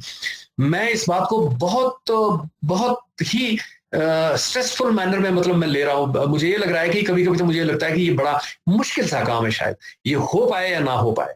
तो ये डिपेंड करेगा, let us see what happens. Umang foundation जैसी अच्छी ऑर्गेनाइजेशंस यहाँ पे काम कर रही हैं। आपने तो बहुत चेंजेस लाए हैं, आपने लीगल स्ट्रक्चर में आपने अमेंडमेंट्स तक लाई हैं, आपने बहुत सारी पॉलिसी फ्रेम करी है। कोशिश मेरी भी है कि पॉलिसी को फ्रेम करके इसको अडॉप्ट किया जाए। तो पॉलिसी तो अडॉप्ट अभी होने वाली है, उसमें हमने इन तमाम चीजों को एड्रेस करने की मैंने उसमें कोशिश करी है। तो जो सोशल और इकोनॉमिक फैक्टर तो अलग से ही है, कुछ पॉलिटिकल फैक्टर्स भी हैं इसमें। तो नार्को टूरिज्म फैक्टर तो अलग से ही है। ये सब चीजों पे हमने अभी बात कर ली है। तो बच्चों को क्या करना चाहिए, नहीं करना चाहिए, इस पे जाने की मुझे लगता आवश्यकता नहीं है, क्योंकि सभी लोग जानते हैं, जो लोग जुड़े हैं वो ये सब जानते हैं कि बच्चों में वो नो करने की जो कैपेसिटी है, पेयर प्रेशर को या अपने दोस्तों में इनकार करने की कैपेसिटी है, उनके अंदर बिल्ड होनी चाहिए। वो तब होगी जब वो उनके व्यक्तित्व बहुत स्ट्रांग होंगे, और उनको अवॉइडेंस जरूर करना है। अननेसेसरी इंफॉर्मेशन जो उनको ऑनलाइन प्लेटफॉर्म्स के माध्यम से आती है, उसको उन्हें अवॉइड करना है। जो चीज ठीक नहीं है, जो उनको स्ट्रेस देती है, उसको अवॉइड करना है ताकि उन पे स्ट्रेस ना आए। और बैड कंपनी या बैड फ्रेंड्स को आइडेंटिफाई करके उनको अवॉइड करना है, उनको नो करने की क्षमता आनी चाहिए। इस तरह की चीजें हैं। स्पिरिचुअल साइड में जाना चाहिए, मेडिटेशन, योगा की तरफ जाना बहुत आवश्यक है। एक स्पोर्ट्स गेम कोई अडॉप्ट हर व्यक्ति को करनी चाहिए। और हमने अपनी पॉलिसी में इस चीज को मद्देनजर रखते हुए 3 चीजें मैंने उसमें रिकमेंड करी है, प्रपोज करी है कि एक तो स्कूलों के अंदर 8वीं 10वीं 12वीं और कॉलेज तक, एक तो जो नशे के दुष्प्रभाव हैं उसके चैप्टर इसके अंदर इंट्रोड्यूस किए जाए। और अभी तक जो हमारा सक्सेस हम लोग जो हमने हासिल की है, वो 8वीं और 10वीं में Himachal Pradesh school education board ने तो ये अडॉप्ट कर भी लिए, ये चैप्टर लिखे भी जा चुके हैं। और +2 की तैयारी है, और कॉलेज का हम लोग अभी करने वाले हैं। तो एक तो हमने ये कर दिया, हमने पंचायती राज इंस्टीट्यूशंस में जो इलेक्टेड, जो चुने हुए प्रतिनिधि हैं, उनके लिए जो है जो ट्रेनिंग सेंटर्स हैं हमारे, जो थुनाग में है, बैजनाथ में है और यहाँ पे क्रैगनेनो में है, इनके अंदर जो उनका जो ट्रेनिंग का जो उनका मॉड्यूल है, उसके अंदर हमने एक पूरा चैप्टर, एक पूरा सेशन आधे दिन का उसमें हमने डलवा दिया है और उस पर काम भी है। मैं कई जगह पे मैं जा भी आया हूँ। उस पर निरंतर जो सेंसिटाइजेशन प्रोग्राम हमारे चल रहे हैं, ऐसे ही अर्बन लोकल बॉडीज के इलेक्टेड रिप्रेजेंटेटिव्स को भी इसी तरह से सेंसिटाइज करने की योजना है। एनएसएस और एनसीसी के कैडेट्स और वॉलंटियर्स को सेंसिटाइज करने की योजना है। स्टेट लेवल से लेकर के महिला मंडलों तक एक इंटेंसिव और एक्सटेंसिव एक अवेयरनेस कैंपेन जो है अभी लोग हम लॉन्च करने वाले हैं। मेरे ख्याल में 20 नवंबर के बाद हम लोग इसको लॉन्च करेंगे। बीच में कुछ डिस्ट्रक्शन ऑपरेशन भी हमने प्लान किया है कि इसको हम लोग डिस्ट्रॉय भी करेंगे। कुछ प्लांट्स यदि मिलते हैं, अब तो वैसे हम लेट हो चुके हैं। तो इसके अलावा हमने स्पोर्ट्स को योगा और मेडिटेशन या स्पिरिचुअल एजुकेशन को भी डालने की मैंने कोशिश करी है कि यदि इसके ऊपर मत बनता है तो ये अगर हम अडॉप्ट कर पाए तो इस स्टेट की ये बहुत बड़ी उपलब्धि होगी हमारी। इसके अलावा एक जो मिशन है वो sports for drug free Himachal, इसके ऊपर हमने पूरा एक मिशन मैंने तैयार किया। इसमें इसको पंचायत लेवल से लेकर के स्टेट लेवल तक युवाओं को इससे जोड़ने की कोशिश करी है। और उसमें ये भी प्रपोज किया है कि every panchayat should have 1 playground at least and 1 open gymnasium. हालांकि कुछ जगहों पे आपने सुना भी होगा कि स्पोर्ट्स मिनिस्टर जो वो कर भी रहे हैं, वहां पे उन्होंने घोषणाएं भी करी है कि ओपन जिम्नेजियम जो चलाए जा रहे हैं और दे भी रहे हैं कहीं पे। तो लेकिन हम इसको भारत सरकार से भी उठा करके फंडिंग के अरेंजमेंट्स करेंगे अगर ये संभव हुआ तो, क्योंकि 3000-4000 पंचायतें हैं, बहुत पैसा इसमें इन्वॉल्व होएगा, फंडिंग इन्वॉल्व होगी। कैसे ये हो सकता है, लेकिन हमें लगता है कि इंगेज हमें करना पड़ेगा क्योंकि स्पोर्ट्स की अपॉर्चुनिटीज यहाँ पे नहीं है। और इतना सब कुछ होते हुए भी, हमारे पास इतना अच्छा एनवायरनमेंट होते हुए, इतनी टेरेन हमारी बढ़िया होते हुए, एडवेंचर स्पोर्ट्स के सारी हमारे पास जो एक किस्म की जो नेचुरल वो है वो अवेलेबल है, हम उसका दोहन नहीं कर पा रहे, हम कुछ नहीं कर पा रहे। तो जब स्वामी विवेकानंद जी पूरे दुनिया को एक स्पिरिचुअल नेशन के नजरिए से देख सकते हैं, तो क्या हम लोग इसको नहीं कर सकते? मेरे ख्याल में हमें करना चाहिए। और मेडिटेशन, योगा, स्पिरिचुअल एजुकेशन, इसको इंट्रोड्यूस करने की कोशिश है। स्पोर्ट्स को इंट्रोड्यूस बुरी अच्छी तरह से, मतलब व्यापक स्तर पे इसको करने की हमारी योजना है। ये हमने अपनी पॉलिसी के अंदर भी डाला है। तो अब एक मिशन हमने एक और डाला है, वो है जहां पे इलिसिट कल्टीवेशन, लगभग 300 ऐसी पंचायतें हैं हिमाचल प्रदेश के अंदर है जो प्रत्यक्ष या अप्रत्यक्ष रूप से कैनबिस या ओपियम पॉपी का अवैध उत्पादन करती हैं, खेती करती हैं और उसकी ट्रैफिकिंग वहां से होती है।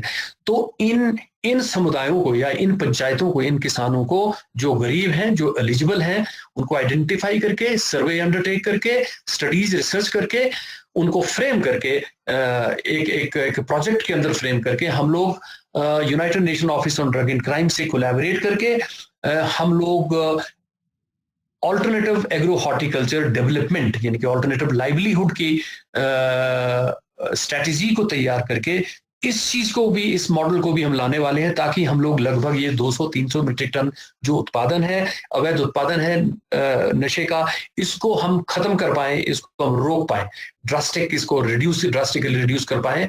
और क्योंकि इसको हम रोकते हैं तो 300 मीट्रिक टन कम से कम चरस या 10 मीट्रिक टन अफीम का कम से कम सेवन तो नहीं कर पाएंगे, एटलीस्ट उतना तो, और उतना ही मानवाधिकार का उल्लंघन भी नहीं होगा, वायलेशन भी नहीं होगा। तो क्योंकि समस्या यहाँ पे कल्टीवेशन लेवल पे है, तो क्यों ना हम लोग अपने उन 300 पंचायतों को विकसित करें पूरी तरह। और उसको विकसित माने ऐसे नहीं जैसे कि हमारी और स्कीम्स लागू होती हैं, पैसे चले गए, फंडिंग हो गई, सब कुछ हो गया, लेकिन वहां पे जो कम्युनिटी का जब एसेट देखोगे तो ना वहां कोई देख रहा है और ना वो वहां पे उपलब्ध है, क्योंकि उसमें कुछ करप्शन होगी, कोई ये खा गया, कोई वो खा गया, ये सब चीज चल रही है। तो ऐसी नौटंकी ना हो, इसको हम बहुत ही डेडिकेटेड मैनर में इसको ह्यूमन डेवलपमेंट इंडेक्स को मद्देनजर रखते हुए वहां पे इन सब चीजों को हम करें तो ये संभव है, इसको हटाना संभव है। और लोगों में थोड़ा सा मेहनत करने की भी हमें थोड़ी आदत डालनी पड़ेगी, क्योंकि कैनबिस और ओपियम पॉपी को तो एक बार आपने फेंक दिया तो उसके बाद उसको ज्यादा ग्रूम करने की आवश्यकता नहीं है। हालांकि हमने बहुत ऊंची जगहों पे जा करके जब कॉम्बिंग ऑपरेशन मैंने करे तो वहां पे बहुत बड़े बड़े इरिगेशन की फैसिलिटीज, जेट्स हमको वहां पे मिले, बहुत सारी वहां पे लेबोरेटरीज मिली, तो ये सब चीजें वहां चलती रही। तो इसको रिमूव करने की दूसरा फॉरेस्ट को है। फॉरेस्ट को सबसे बड़ा चैलेंज है कि ये पूरे जो हमारे फॉरेस्ट है कुल्लू जिला के, ये तो इंटरस्टेट और इंटरनेशनल लेवल के माफियाज को दे रखे हैं, तो ये इनको वापस लाने की आवश्यकता है। मैंने चिट्ठी भी लिखी है, डीओ भी लिखे हैं, बहुत कोशिश कर रहा हूँ।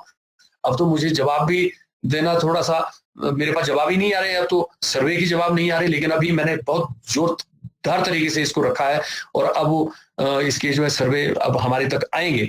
डीसीज को भी ये अब सख्त हिदायतें हैं, तो इस तरह से हम लोग ये काम को करने वाले हैं। तो लगभग सभी आयाम पे, जहां तक डी एडिक्शन सेंटर्स की बात है, हमारे यहाँ पे कोई डी एडिक्शन सेंटर नहीं था। यहाँ पे प्राइवेट और एनजीओ के द्वारा चलाए गए कुछ लगभग 65 ऐसे डी एडिक्शन सेंटर्स थे, जहां पे ज्यादातर उनको चलाने का कोई भी गाइडलाइन जो स्टेट मेंटल हेल्थ अथॉरिटी ने दे रखा है उसको बिल्कुल फॉलो नहीं किया जाता था। वो उतने उनके पास साधन भी नहीं थे। लोगों को उठा करके लेके जाना है, उनकी पिटाई करनी है, उनको अब्यूज करना है, उनको सेक्सुअली अब्यूज करना है, ऐसी सारी चीजें मैं जा करके खुद देख के आया हूं। और आपको हैरानी होगी कि ऊना के किसी एक डी एडिक्शन सेंटर के अंदर, एक ऐसे integrated rehabilitation and counselling centre के अंदर, अनफॉर्चुनेटली पीपीटी नहीं चल पाई, वरना मैं आपको वो सारी पिक्चर्स दिखा था, किस तरह से 10:30 बजे से रात को खड़े करके, और ये कह के वहां का जो काउंसलर था, वो जो इंचार्ज था, वो ये कहता था कि ड्रेसअप, और जब वो ड्रेसअप की कमांड देता था तो जो बेचारे जो पेशेंट्स थे वो सारे पूरी तरह से नंगे हो जाते थे, और उसके बाद वो बैंत से, डंडे से उनकी पिटाई होती थी, सेक्सुअल अब्यूज होता था, और सुबह 5 बजे तक उनको खड़े रखा जाता था। ये मामला मैंने डायरेक्टर सोशल सर्विसेज को भी बताया है, डॉक्टर पाठक जी को भी बताया है, और अब मैं इसकी जो है एक रूपरेखा अब इसमें बना रहा हूं कि उनके खिलाफ किस तरह से कार्रवाई की जाए। और अनफॉर्चुनेटली देखिए कि वहां पे एफआईआर भी नहीं हो पाया, तो इससे बड़ा मानवाधिकार का उल्लंघन क्या हो सकता है। और यही सारी बात हो रही है, जितने भी वहां पे प्राइवेट ऐसे 22, अब तो 6-7, हाँ, लेकिन हमने इस चीज को देखते हुए लगभग 7 ऐसे डी एडिक्शन सेंटर्स हैं जहां पे मानवाधिकार का उल्लंघन होता था, उनको ऑर्डर दे करके, उनके ऑर्डर निकाल के नोटिफाई कर दिया, उनको बंद करवा दिया है। अभी वो लोग हाई कोर्ट तक चले गए, इतने इन्हें शर्म नहीं है इन लोगों को कि पूरा उल्लंघन करने के बावजूद भी, उसके बाद भी वो लोग हाई कोर्ट का दरवाजा खटखटाए। लेकिन हम लोग लड़ेंगे इसको बड़ी अच्छी तरह से, देखते हैं इसमें आगे क्या होता है। और इसमें मैंने गाइडलाइंस भी जो है अब बड़ी स्ट्रिंजेंट करने की मैंने कोशिश करी है अपनी पॉलिसी के अंदर, ताकि इसको अच्छी तरह से इनको मॉनिटर किया जाए। लेकिन इसके साथ साथ भी, क्योंकि मैं एनजीओ के द्वारा चलाए गए डी एडिक्शन सेंटर्स की फेवर में कोई बहुत ज्यादा नहीं हूं, क्योंकि उनके लोगों को अपॉइंट करने के तरीके अलग हैं, और मिनिस्ट्री ऑफ सोशल जस्टिस के द्वारा भी जो फंडिंग होती है, वो भी जो पैसे हैं 27 लाख का एक अनुदान वहां से मिलता है, लेकिन वो 1.5 2 साल के बाद मिलता है, वो भी रो पीट करके मिलता है। तो ऐसी परिस्थितियों में मैं हमेशा समझता हूं कि हमारे पास बहुत सारे रीजनल हॉस्पिटल्स हैं, हमारे पास लगभग 8-9 मेडिकल कॉलेजेस हैं। हमें अपने मेडिकल कॉलेजेस में, जहां पे साइकियाट्रिस्ट, जो साइकियाट्री डिपार्टमेंट्स बिल्कुल फंक्शनल है, उनकी देखरेख के अंदर हमको डी एडिक्शन सेंटर्स चलाने चाहिए। और देखिए, डी एडिक्शन और रिहेबिलिटेशन दो चीजों का तो यहाँ पे पता ही नहीं है। जो डी एडिक्शन करते हैं और वहां जहां पे साइकियाट्रिस्ट भी नहीं है, उसको भी रिहेबिलिटेशन सेंटर कह के लोगों से पैसा उड़ाया जा रहा है, और उन बच्चों के साथ, उन युवाओं के साथ जो वहां पे उनके साथ खिलवाड़ किया जाए, उनके साथ मानवाधिकारों का उल्लंघन किया जा रहा है, वायलेंस किया जा रहा है। तो अभी तक तो हम लोग ये भी सोच नहीं पा रहे हैं कि इसको किस तरह से वो करना है। तो हमने इसी वजह से मंडी में एक मॉडल डी एडिक्शन कम रिहेबिलिटेशन सेंटर वहां बनाया है। लेकिन मैंने जो एक डॉक्टर श्रीवास्तव जी मुझसे इत्तेफाक करेंगे या इसमें कुछ अमेंड करना होगा, तो मैं आपसे बैठक भी कर लूंगा सर, कि इसमें और भी हम क्या कर सकते हैं। मैंने इसको 3 फेज में करने की कोशिश करी है। पहला, डिटॉक्सिफिकेशन, डी एडिक्ट करना उनको, उसके बाद उनको 3 महीने के एक ऐसी जगह पे, वहीं पे ही या एक अलग एक एरिया हो 5-10 बीघा का, जिसमें उसमें खूब सारा वो स्पोर्ट्स करें, खूब सारा म्यूजिक थेरेपी करें, खूब सारा मेडिटेशन, योगा करें और स्पिरिचुअल एजुकेशन उनको दें, ताकि वो बहुत अच्छी तरह से स्ट्रांग हो जाए। ये फेज 2 के लिए रखा है, और जो पर्सनालिटी डेवलपमेंट और जो व्यक्तित्व निर्माण, और जो तीसरा फेज है, फिर तीसरे फेज में हम उनको लेके जाएं जिन लोगों को आवश्यकता है, जिनके घर में एम्प्लॉयमेंट नहीं है, उनको वहां पे हम लोग उन्हें वोकेशनल स्टडीज के साथ वोकेशनल कोर्सेज कराएं, मुफ्त में कराएं, सरकार उसको हेल्प करे और स्किल इंडिया के साथ उनको जोड़ें, ताकि जब वो वहां से जाएं तो एक डिप्लोमा, एक सर्टिफिकेट, एक डिग्री भी साथ करके ले जाएं, डी एडिक्ट भी हो जाए और अपने शरीर को, अपने मन को, अपनी आत्मा को भी पूरी तरह से स्ट्रांग करके वो जब जाएंगे तो जो मानवाधिकार का जो सबसे बड़ा जो उल्लंघन है वो स्टिग्मा का है। वो जिस तरह से लोगों को देखा जाता है समाज के अंदर, वो स्टिग्मा को झेलने की उनके अंदर कैपेसिटी हो। तो स्टिग्मा हम कैसे कर पाएंगे? जो डी एडिक्शन, जब जो हम लोग मास अवेयरनेस कैंपेन लेके जा रहे हैं उसके अंदर हम इसमें चर्चा कर रहे हैं। मानवीय संवेदना को जागृत करने के लिए हम लोग ये अपने अवेयरनेस कैंपेन्स के अंदर ये खास हमारी ये पहल रहेगी कि लोग जो है इस जो ड्रग डिपेंडेंट है उसको, उसका तिरस्कार न करें, उसको रादर उसको सपोर्ट करें, क्योंकि वो पेशेंट है। जब वो डिपेंडेंसी में आ जाता है तो उस वक्त वो बिल्कुल पेशेंट है और एक मनोरोगी की तरह एक किस्म से वो हो जाता है। तो कितनी संवेदना और कितने करुणा की आवश्यकता है समाज को उनके साथ वो करने की, बिहेव करने की, मतलब करुणा के साथ उनके साथ बिहेव करना है। तो ये सब चीजें हम लोग कोशिश तो कर रहे हैं।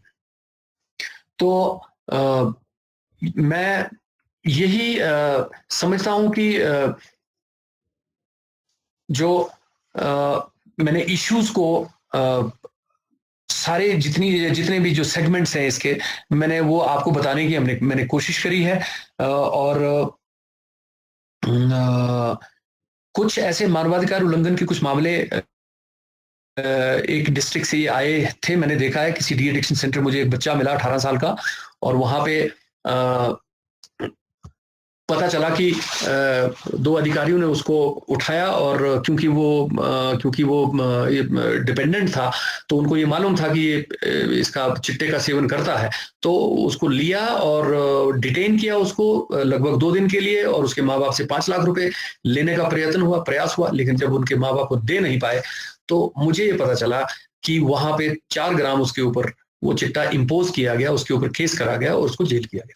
अब वो बच्चा किसी भी तरह से, जैसे श्रीवास्तव जी ने कहा कि वो बच्चा किसी भी तरह से वो क्रिमिनल नहीं था, लेकिन वो क्रिमिनलाइज कर ही दिया अल्टीमेटली। जब एक बार वो जेल में चला गया तो वो क्रिमिनलाइज हो गया और समाज में भी उसका तिरस्कार होना। अब प्रिविलेंट सिचुएशंस में तो ऐसी ही परिस्थितियां हैं। तो इस तरह की भी चीजें हो रही हैं। ये चीजें मैंने उत्तर प्रदेश में, दिल्ली में, पंजाब में, हरियाणा में होती हुई तो सुनी थी, लेकिन अब हिमाचल प्रदेश में भी इस तरह की चीजें ये होने लगी हैं। तो ये बड़ा गंभीर विषय है, इसके ऊपर भी चर्चा करते हैं और कुछ ना कुछ मंथन करके निकलेगा। तो मेरे ख्याल में I am very sorry, I am sorry that मेरे इस कंप्यूटर में कोई दिक्कत आई है। मैंने इनफैक्ट कई दिनों के बाद खोला है क्योंकि मैं यहाँ पे था ही नहीं, भाग ही रहा हूँ। और नेक्स्ट टाइम सर मैं जरूर इसको बिल्कुल ठीक करूंगा और पीपीटी अपलोड करके बहुत सी और भी जानकारी जो विजुअल्स में आपको दिखाता उससे और भी संवेदना मैं इसमें जगाने की कोशिश करता। वैसे आप पहले से ही जब इस विषय पे जुड़े हैं तो आप बहुत संवेदनशील हैं और आपका बहुत सहयोग हमको मिलेगा, मुझे लगता है कि, और हम आप सब लोग इस विषय के ऊपर एक सरकार के, समाज के ब्रांड एम्बेसडर्स की भांति समाज को जागरूक करने का प्रयास करेंगे, प्रयत्न करेंगे। तो इसी के साथ मैं अपनी बात को अभी यहाँ पे क्लोज करता हूँ और रिक्वेस्ट करता हूँ अपने जो कोऑर्डिनेटर हैं उनसे, कन्वीनर साहब से, कि वो फ्लोर को ओपन करें डिस्कशन के लिए। तो अभी चर्चा आगे करते हैं, बढ़ाते हैं। Thank you very much. जी sir, thank you so much. आपने बहुत अच्छे तरीके से हमें बताया। आपकी बातों से हमें लगता है कि अभी तक तो हम आपको फेसबुक पे के जरिए ही आपको देखते थे, आज आपसे रूबरू हुए, आपके एक्सपीरियंसेस आपसे द्वारा शेयर किए गए, हमें बहुत अच्छा लगा। और ये आप बातों से ही ये पता चल गया कि आप किस तरह से पॉलिसी लेवल पर हिमाचल को उड़ता हिमाचल बनने से रोक रहे हैं। अब सर टाइम होता है हमारे क्वेश्चन आंसर सेशन का, तो हमारे इनबॉक्स में कुछ क्वेश्चंस आए हैं, तो मैं चाहता हूं कि संजीव सर आपसे क्वेश्चंस पूछें और आप उनका जवाब दें। संजीव सर।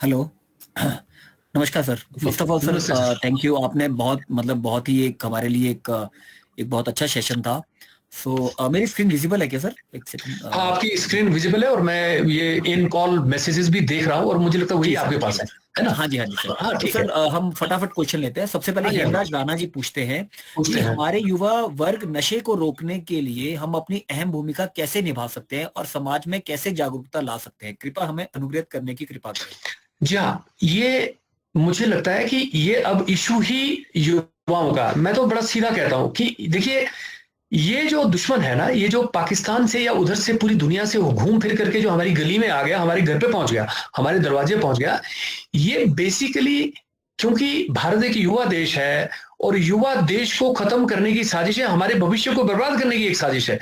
ये मैंने तो बॉर्डर्स पे इन पाकिस्तानियों को गोली भी मारी है, मारा भी है। ये स्क्रीन आज मेरी चली नहीं है अनफॉर्चुनेटली, तो वो सब चीजें मैं बताता। ये पूरा का पूरा षड्यंत्र है और ये षड्यंत्र देखिए मेरे जैसे अब 55 और 60 वर्ष के लोगों के लिए नहीं है। ये षड्यंत्र है युवाओं के लिए, क्योंकि आगे आप हमारी जगह आप लेने वाले हैं कुछ समय के बाद। तो आपको अपने एनिमी को आइडेंटिफाई करना है और वो आपको कैसे करना है, आपको जो आपका जो अपना एरिया है, आपका अपना जो एरिया, आप जहां रहते हैं, आप जिस स्कूल में, जिस कॉलेज में, जिस यूनिवर्सिटी में पढ़ते हैं, उसकी विसिनिटी के अंदर ऐसे कौन लोग हैं, क्योंकि वही तो हैं जो इसकी सप्लाई करते हैं। बड़ा इंपॉर्टेंट है, इनको आइडेंटिफाई कीजिए, इनके किसी तरह से टेलीफोन नंबर लीजिए, इनकी गाड़ियों के नंबर लीजिए, उसका मेक क्या हो लीजिए, कृपया मुझे भेजें, ऐसी ऐसी चीजें भेजें ताकि हम लोग किसी तरह से इनको मॉनिटर करें। हाँ, इसमें मैं आपको थोड़ा सा और सप्लीमेंट करना चाहूंगा, मैं भूल गया था। अभी कोशिश हमारी ये है कि एक एंटी नार्कोटिक सेल, एक ऐसा डेडिकेटेड एक डायरेक्टरेट हम लोग हिमाचल प्रदेश में, यदि ये संभव हुआ तो, यदि बात मान गई तो, मैंने पॉलिसी के अंदर इसको भी डाला है, क्योंकि पुलिस के पास इतना इंफ्रास्ट्रक्चर नहीं होता है। मैन पावर भले ही है, लेकिन पुलिस का उपयोग न जाने किस किस काम में लगाया जाता है। अब कोविड में पूरा पुलिस का जिम्मेवारी है, डिजास्टर मैनेजमेंट में पुलिस की जिम्मेवारी है, कोर्ट ड्यूटी में उन्हीं को जाना है, ट्रैफिक में उनको जाना है, टेंपल ड्यूटीज हैं, मेलों में उनको जाना है, सिक्योरिटी उनको देखना है, क्राइम प्रिवेंशन को करना है। तो हमारे लिए को क्या बच गया बताइए? 2002 में हम लोग 2% थे और जो परिस्थितियां जो हमारे पास जितने पुलिसकर्मी हैं या विभाग हैं उनके वैसा तो अच्छा काम कर रहे हैं, जो कर रहे हैं बेचारे, 4-4 हजार केसेस वो कर रहे हैं, लेकिन उससे हुआ क्या? 2002 के बाद हम आज 40% पे पहुंच गए। तो उसमें भी मैंने आपको जैसे बताया, मैंने एक आंकड़ा पुलिस से लिया था जिसमें मैंने ये कहा था कि साहब एज वाइज और ड्रग वाइज मुझे जो नंबर ऑफ अरेस्ट हैं वो बताएं कितने हैं। तो मुझे पता चला कि हिमाचल प्रदेश के अंदर जितने भी अरेस्ट हुई हैं और सीजर हुई हैं चिट्टे की या ड्रग्स की, वो उसमें लगभग 90% जो है वो युवा है, और उसके भी जो 90% हैं वो चिट्टे वाले हैं, और वो जो चिट्टे वाले वो क्रिमिनल नहीं है उतने।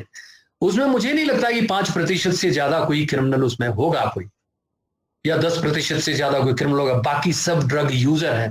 अब वो ड्रग यूजर हैं वैसे ही बर्बाद हैं, और उसके अलावा फिर उसके बाद जब उनको अरेस्ट किया जाता है तो उसके बाद वो क्रिमिनल हो जाते हैं, तो स्टिग्मेटिक हो जाते हैं। उसके बाद ये तो अपने दुश्मन को पहचानने की कोशिश करें, और वो पहचानना आपको लड़ना नहीं है, झगड़ना नहीं है, आपको बहुत खुफिया तरीके से किसी भी तरह से पीयर उसमें ग्रुप में घुस करके ये पूरा, मुझे लगता है हमको एक ऐसा एक डेटा बैंक मुझे बनाना है, उसमें मेरी आप सहायता करें। और दूसरा ये है कि जैसा मैंने पहले भी बताया कि ये सोशो इकोनॉमिक फैब्रिक, इंडिविजुअल की हेल्थ, परिवार की परिस्थिति को बर्बाद तो करती है, ये हमारे देश को भी बर्बाद करती है। जिस देश को स्वतंत्र करने के लिए हजारों लोगों ने कुर्बानियां दी है, सरदार भगत सिंह, सुखदेव, राजगुरु इत्यादि न जाने कितने लोग, आप नेताजी की बात कीजिए, उन्होंने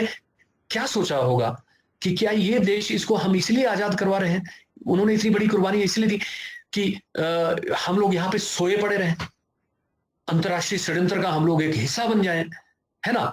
तो ये संवेदना, ये जागरूकता आपने लेके जानी है, फैलानी है, और at the same time you don't have to scuffle, but you need to really extract the information, the intelligence from the ground level, ताकि हम लोग गली गली में इनको पकड़ सके, कुछ इनका कुछ हम कुछ करें। ये बहुत जरूरी है। Thank you very much. बस इतना ही आपने करना है। Sir thank you sir. इसमें ना अभिषेक जी का और मुकेश जी का एक बहुत प्रश्न है, अगर उसमें कंबाइन करो तो वो ये कहना चाहते हैं कि सरकार ने कोई हेल्प नंबर जारी किया है जिसपे हम शिकायत दे सकते हैं, और क्या हमारी जानकारी गोपनीय रहेगी?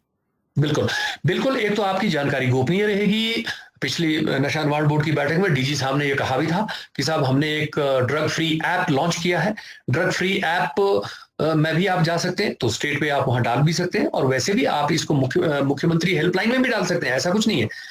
लेकिन वहां पे थोड़ा ये कि आपकी इंफॉर्मेशन गोपनीय रहती है या नहीं रहती मुझे नहीं पता, लेकिन अभी जो हम लोग इसमें कोशिश कर रहे हैं, अपनी जो पॉलिसी के तहत भी हमने रखा है, और जो नशा निवारण बोर्ड की जो वेबसाइट भी लॉन्च होने वाली है, उसके अंदर हम लोग एक इंफॉर्मेशन का एक हमने एक वो रखा हुआ है, उसमें पॉसिबिलिटी है, उसमें जैसे ही आप जाएंगे तो आप इंफॉर्मेशन उसमें डालेंगे और वो बिल्कुल गोपनीय रहेगी।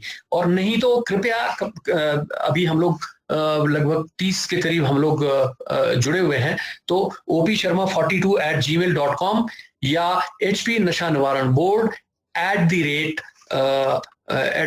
@gmail.com पे, ये मैं इसको टाइप भी कर रहा हूं बॉक्स में, मैसेज बॉक्स में।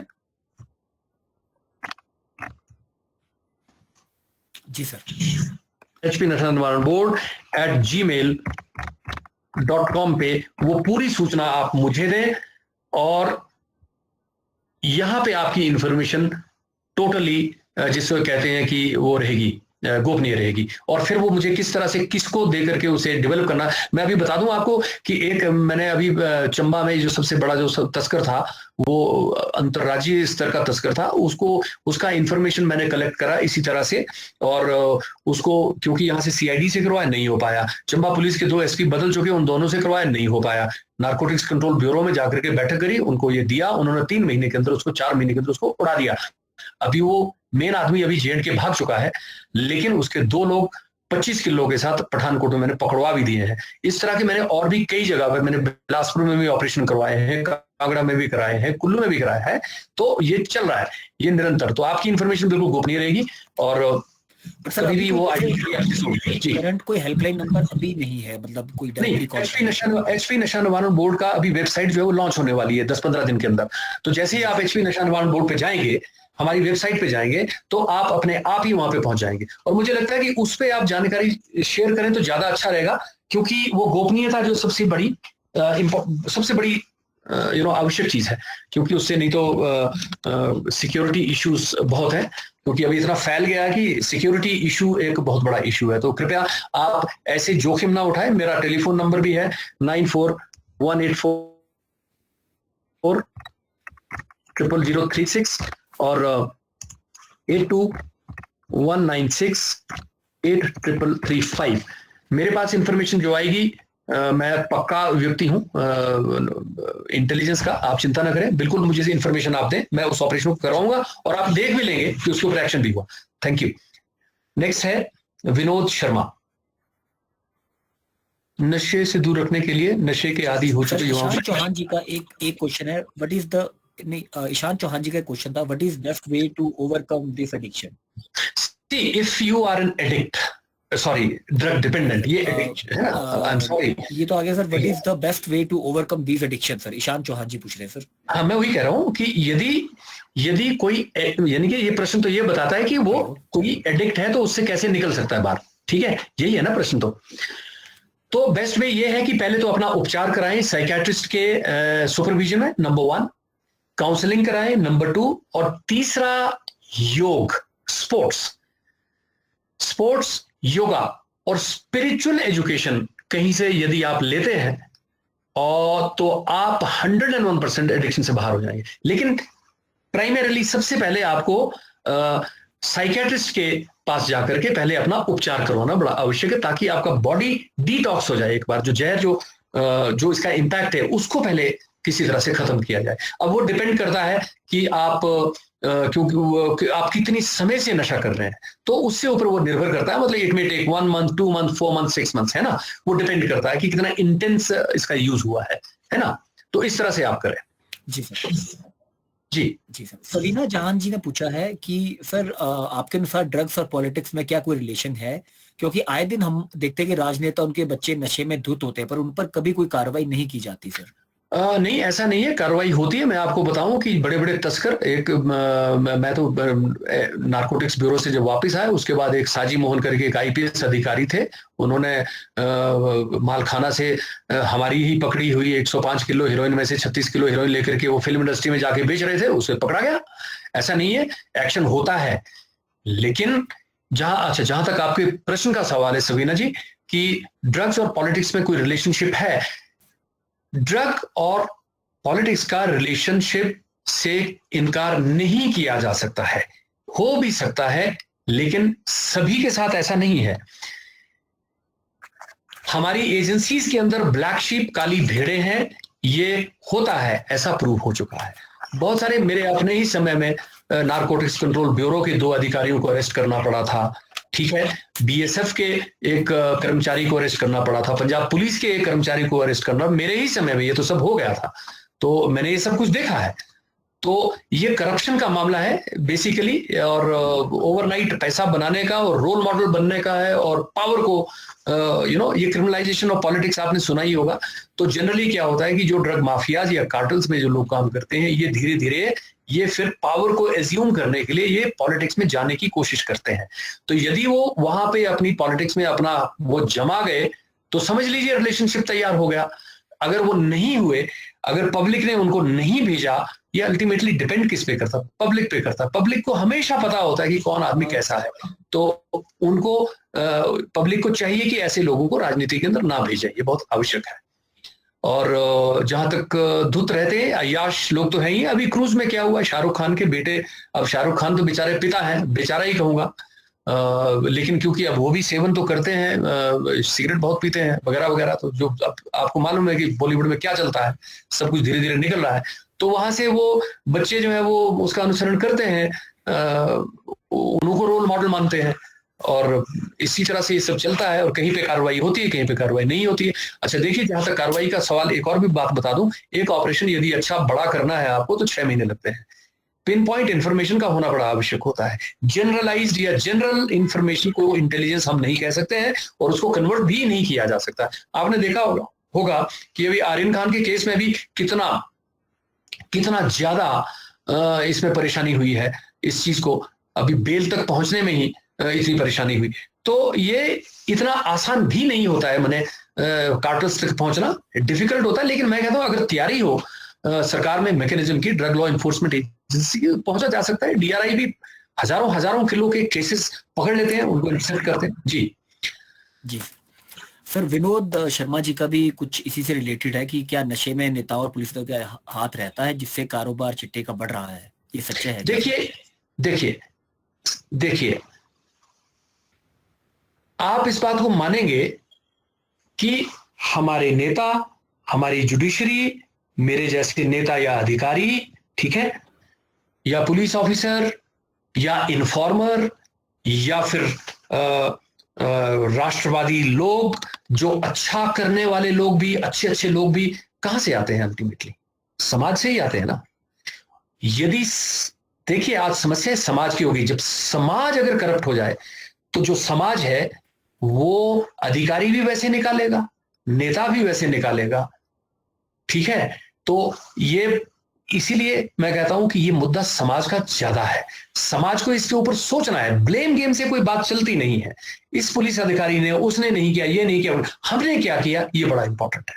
वी नीड टू, इसीलिए मैंने अपनी सरकारी सेवा से मैंने वॉलंटरी रिटायरमेंट, स्वैच्छिक मैंने सेवानिवृत्ति ली ही इसीलिए है क्योंकि मैंने करप्शन के लोगों को भी देखा, मैं उनसे भिड़ा भी, मैंने स्मगलर्स को, तस्करों को भी देखा, उनकी थ्रेट, और पुलिस के अधिकारियों की थ्रेट्स को भी देखा, माफिया की थ्रेट्स को भी झेला है। मैं सब चीजें करने के बाद मुझे इतना ज्ञान हुआ है कि ये अल्टीमेटली लीगल वे से हल होने वाला नहीं है।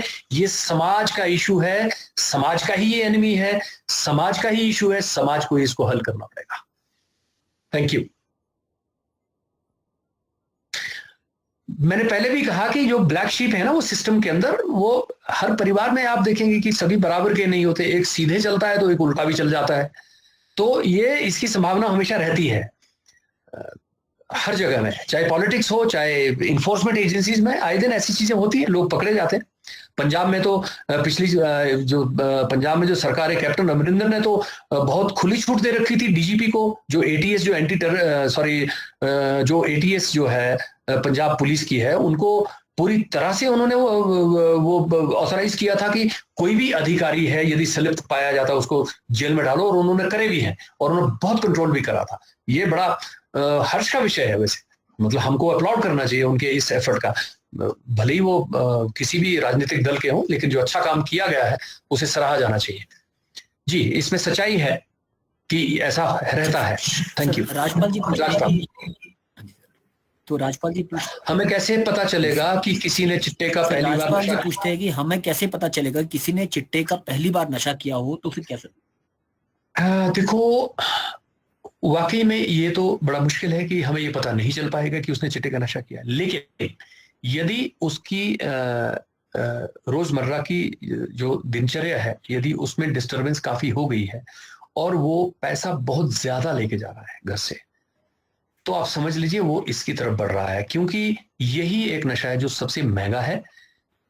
कोविड के दौरान ये 12,000 रुपए प्रति ग्राम तक पहुंच गया, और नॉर्मल सर्कमस्टांसिस में 4,000 से 6,000 रुपया प्रति ग्राम इसकी वैल्यू है। तो ऑब्वियसली यदि कोई चिट्टे में जा रहा है तो उसे पैसे की आवश्यकता तो है ही है। वो पैसे किस तरीके से निकाल रहा है, माँ बाप से, दोस्तों में से, या कि कोई और काम में तो नहीं संलिप्त है, कहीं चोरी में तो नहीं, या चेन स्नैचिंग में तो नहीं कहीं इन्वॉल्व है, और उसका जहां तक उसका सवाल है तो उससे एक बड़ी टिपिकल सी, बड़ी पंजेंट सी उससे स्मेल आना शुरू होगी, तो आपको वो वॉच करना पड़ेगा। उसके आईज का आपको वो देखना पड़ेगा कि वो रेडिश तो नहीं हो रही है, वो बिल्कुल स्लो तो नहीं हो गया, उसकी जो रिस्पॉन्सेज है वो स्लो तो नहीं हो गए हैं, क्योंकि आप उसको यदि कंटिन्यूसली वॉच कर रहे हैं तो आप उसको आप पता कर पाएंगे कि उसके जो रिस्पॉन्सेज हैं वो स्लो हो गए हैं, और जो उसकी जो परफॉर्मेंस है उसके एग्जाम्स में, और उसका जो एब्सेंटिज्म है, माने वो एब्सेंट रहने लगेगा, इस तरह से वो सब चीजें आपको बारीकी से आपको देखनी होगी, तो आपको पता चल जाएगा वो चिट्टे का ही आदी हो रखा है या उसमें फंसा हुआ है। बहुत महत्वपूर्ण जानकारी दी सर आपने, बहुत महत्वपूर्ण जानकारी दी सर। ईशान चौहान जी कहते हैं, आपने कहा रिसर्च होना चाहिए, अगर रिहैबिलिटेशन सेंटर में हमें रिसर्च करने को सेंटर का मालिक मना करे तो क्या करना चाहिए? नहीं, वो आप इस रिसर्च को करने के लिए रिहैबिलिटेशन सेंटर में ना जाएं कृपया, क्योंकि ये मेरा काम है, मैं इसके ऊपर पूरी तरह से वचनबद्ध हूं, और I am committed to this. Don't worry, आपको बिल्कुल नहीं जाना है, और वहां जाएं बिना आप, क्योंकि ऐसे रिहैबिलिटेशन सेंटर अभी इतने अच्छे नहीं है कि वहां जाकर के आपको कुछ अच्छा लगेगा, आपको बुरा ही लगेगा, तो ऐसी जगह पे आप ना जाएं।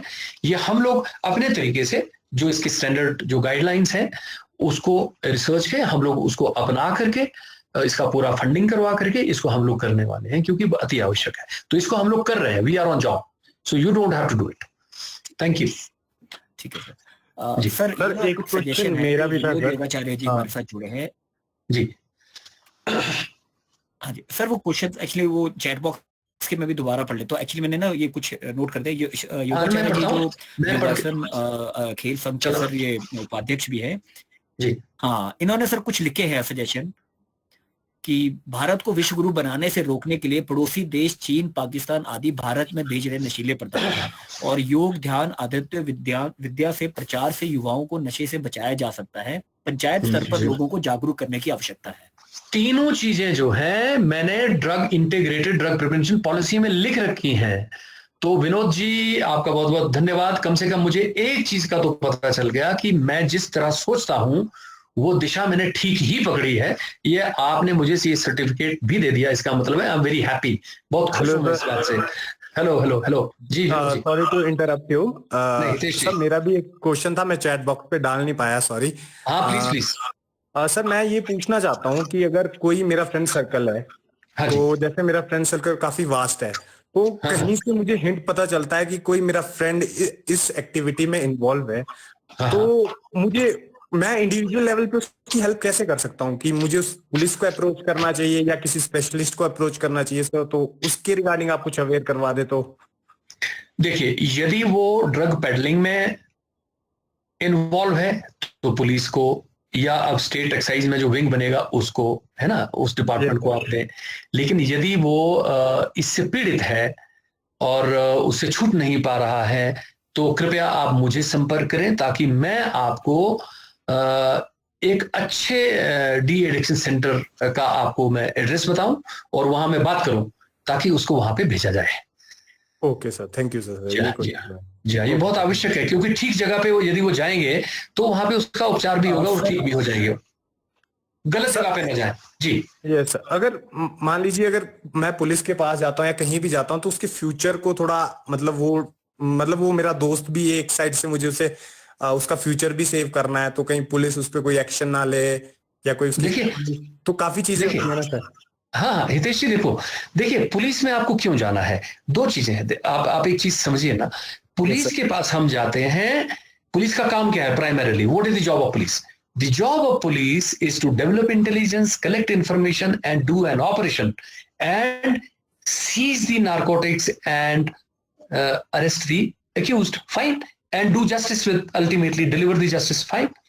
Yes sir. उनका काम रिहेबिलिटेट करना बिल्कुल नहीं है, उनका काम वैसे तो अवेयरनेस करना भी उनका काम नहीं है, क्योंकि भाई इतना सामान पड़ा है गली गली में, ढाबे ढाबे में, ठीक है, उसको रोकना उनका काम है। उनको प्रयास डेडिकेटेड तरीके से उधर करने चाहिए, रादर देन की अवेयरनेस कैंपेन में घुस जाए, लग जाए।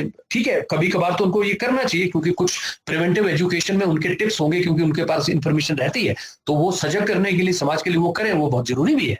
लेकिन मतलब हम फिर उसको ही करने लग जाएं तो फिर उसको इंटेलिजेंस कौन करेगा? फिर वो एक तरफ से तो नशा ही नशा होगा, प्रसार है ना, प्रेवलेंस इतनी ज्यादा होगी वो। तो आपको जो भेजना है, क्योंकि आपका दोस्त है और वो दोस्त क्योंकि एडिक्ट है, यस सर, तो आपको या तो हेल्थ में जाना है या नशा निवारण बोर्ड के संयोजक ओपी शर्मा के पास आना है। ठीक है, आप मुझे कॉल करनी है, सिंपल। तो हम लोग क्योंकि उसको रिहेबिलिटेट करेंगे, ना कि पुलिस से तो फिर और भी खराब हो जाएगा, फिर वो आपकी बात भी नहीं सुनेगा, फिर वो आपके हाथ से भी गया।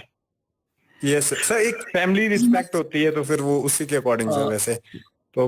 हाँ बिल्कुल। नमस्कार सर। नमस्ते जी, नमस्ते मैम। सर मैं कौन बोल? हाँ जी सर। सर प्रणाम करता हूँ जी। सर नमस्कार। नमस्ते सर। मैं कि आप भी जुड़े हैं। जी।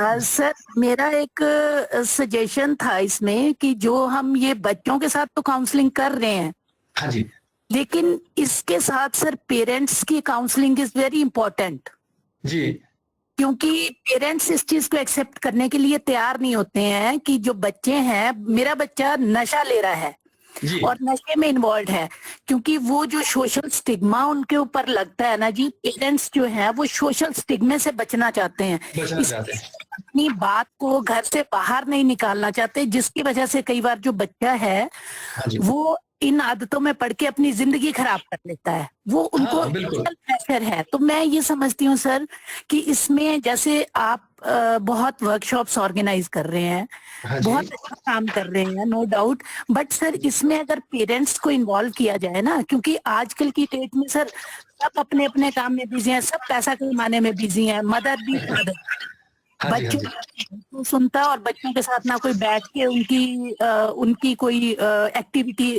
ऑब्जर्व करता है। जी मैम जी। मुझे लगता है कि पेरेंट्स की इन्वॉल्वमेंट बहुत जरूरी है सर, कि पेरेंट्स को कैसे टैकल करना है बच्चे को। अगर बच्चे के बारे में पता चलता है कि वो नशा ले रहा है, पेरेंट्स तो डंडा लेके उसके पीछे पड़ जाते हैं। हाँ जी, बिल्कुल। ही उससे दूर भागता रहता है, फिर बच्चा मतलब वो एक मतलब स्टबर्न हो जाता है कि मेरे को वापस आना ही नहीं है।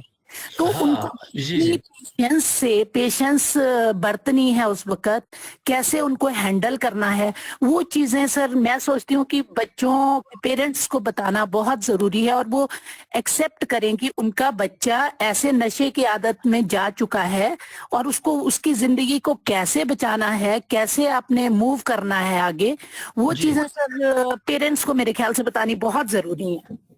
जी, ये बिल्कुल आपने ठीक कहा मैम। जो इंटीग्रेटेड ड्रग प्रिवेंशन पॉलिसी है ना जी, जो मैंने लिखी है, वो उसमें मैंने पेरेंट्स की काउंसलिंग के ऊपर भी जोर दिया है, और वो खास करके 6ठी से लेकर के 12वीं तक के बच्चों के जो पेरेंट्स हैं उनको स्कूल में ही ये एक मैकेनिज्म तैयार किया जाए, तो वो हम पॉलिसी में ला रहे हैं जी। तो 2 तरह की काउंसलिंग हम करेंगे।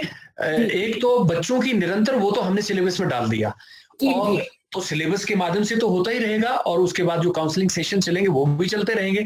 But at the same time parenting, जो आपने जैसे कहा कि एक बहुत बड़ा इशू हो रखा है, बच्चे अब कहीं बहुत आगे चलेंगे, बहुत सारे पेरेंट्स तो अभी बहुत पीछे हैं, पिछड़े हुए हैं, उन्हें यही नहीं पता है कि बच्चे का अब बिहेवियर क्या है, इस मोबाइल के जमाने में कैसे हैंडल करना है, उन्हें तो ये भी नहीं पता कि कैसे मॉनिटर कर पाएंगे।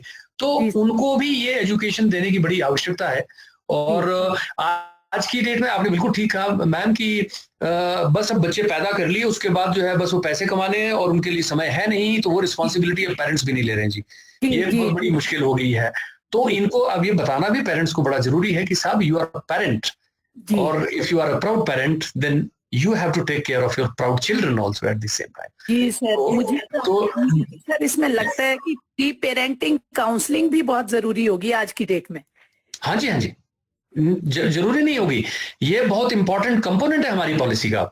जी जी जी जी जी जी जी हाँ, जी हाँ, क्योंकि आपने देखा होगा बहुत सारा एब्यूज अदरवाइज जो है, क्योंकि लोग शराब पीते हैं घर पे, उनके माहौल ऐसा है, सिगरेट पीते हैं, उसके बाद बड़ा एब्यूसिव लैंग्वेज इस्तेमाल होती है, तो बहुत से बच्चे बहुत संवेदनशील से होते हैं, सेंसिटिव से होते हैं, और वो इस बात को झेल नहीं पाते हैं।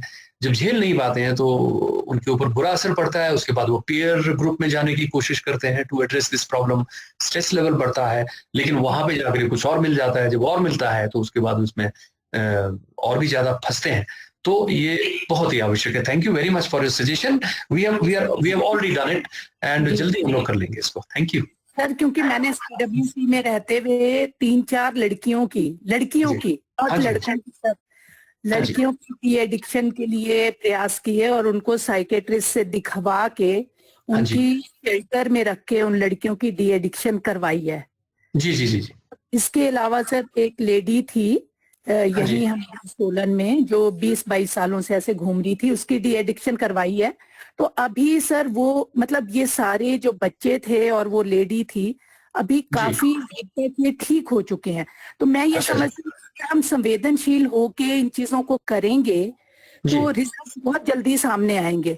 और इवन मेरे मतलब एक हायर मेरे कंट्रोलिंग ऑफिसर थे, उन्होंने तो यहाँ तक कह दिया था कि अगर ये बच्ची जिसने मेरे को मतलब मैंने उसकी डी एडिक्शन करवाई, एंड उसने मुझे बार बार ब्लेम करती थी कि मैं कल को सुसाइड अटेम्प्ट कर लूंगी और मैं आपको फंसा के जाऊंगी। इवन बॉक्स में भी लिखा था मैं आपको फंसा के जाऊंगी। लेकिन सर जब उसकी डी एडिक्शन होगी और वो काफी हद तक ठीक हुई, तो उसने मुझे मतलब टीचर्स डे पे शी वाज द गर्ल जिसने मुझे विश किया, और मतलब उसने ये बात अपने मन में भी धारी और कहा भी कि मैम आपकी वजह से मैं ठीक हो गई हूँ और अब मैं अपनी पढ़ाई आगे जारी रखूंगी। वो 14 साल की लड़की थी सर, लेकिन डिपार्टमेंट वाले भी ये कहते थे कि तुम डिपार्टमेंट वालों के सिर पंगा कर रहे हो और ये लड़की कल को कुछ कर लेगी, हम सारे मारे जाएंगे। मतलब तुम इसको रिस्टोर कर दो, चाहे पेरेंट्स को रिस्टोर करो, चाहे ये जिसके पास जाना चाहती है उसको रिस्टोर करो। सर कोई साथ नहीं देता, वहां पे कोई साथ नहीं देता। अगर आप कुछ करना भी चाहते हो ना जी, आपको अपने बल पे सारा करना पड़ता है, सारी चीजें ब्लेम लेके अपने बल पे करना पड़ता है।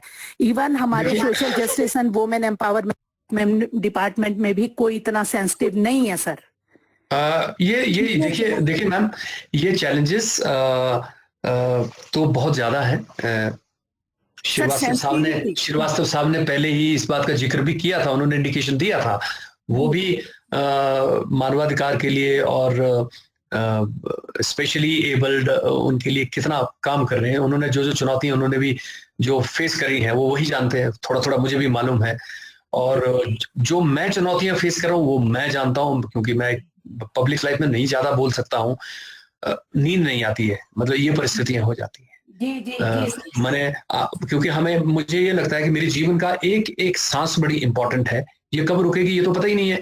तो जब तक हम हैं तब तक हमें इस उद्देश्य को पूरा करना है, और उसमें जब बाधाएं आती हैं तो मन बड़ा विचलित होता जरूर है, लेकिन बाय गॉड्स ग्रेस हम लोग बिल्कुल स्ट्रांग रहें और बिल्कुल ना घबराएं, और ये हमको करना है, इसलिए हमें ये करना है। तो ये मैं अपना धर्म बना के रखा है, ठीक है, इसका करेंगे सर। जी sir, thank you so much sir, thank you madam, thank you जी सर। जी मुकेश, बहुत बहुत धन्यवाद सर, आपने बहुत ही अच्छे से हमारे सभी प्रतिभागियों के प्रश्नों के उत्तर दिए। अब मैं चाहता हूं कि डॉक्टर सुरेंद्र जी धन्यवाद ज्ञापन अर्पित करें। डॉक्टर सुरेंद्र। धन्यवाद मुकेश जी।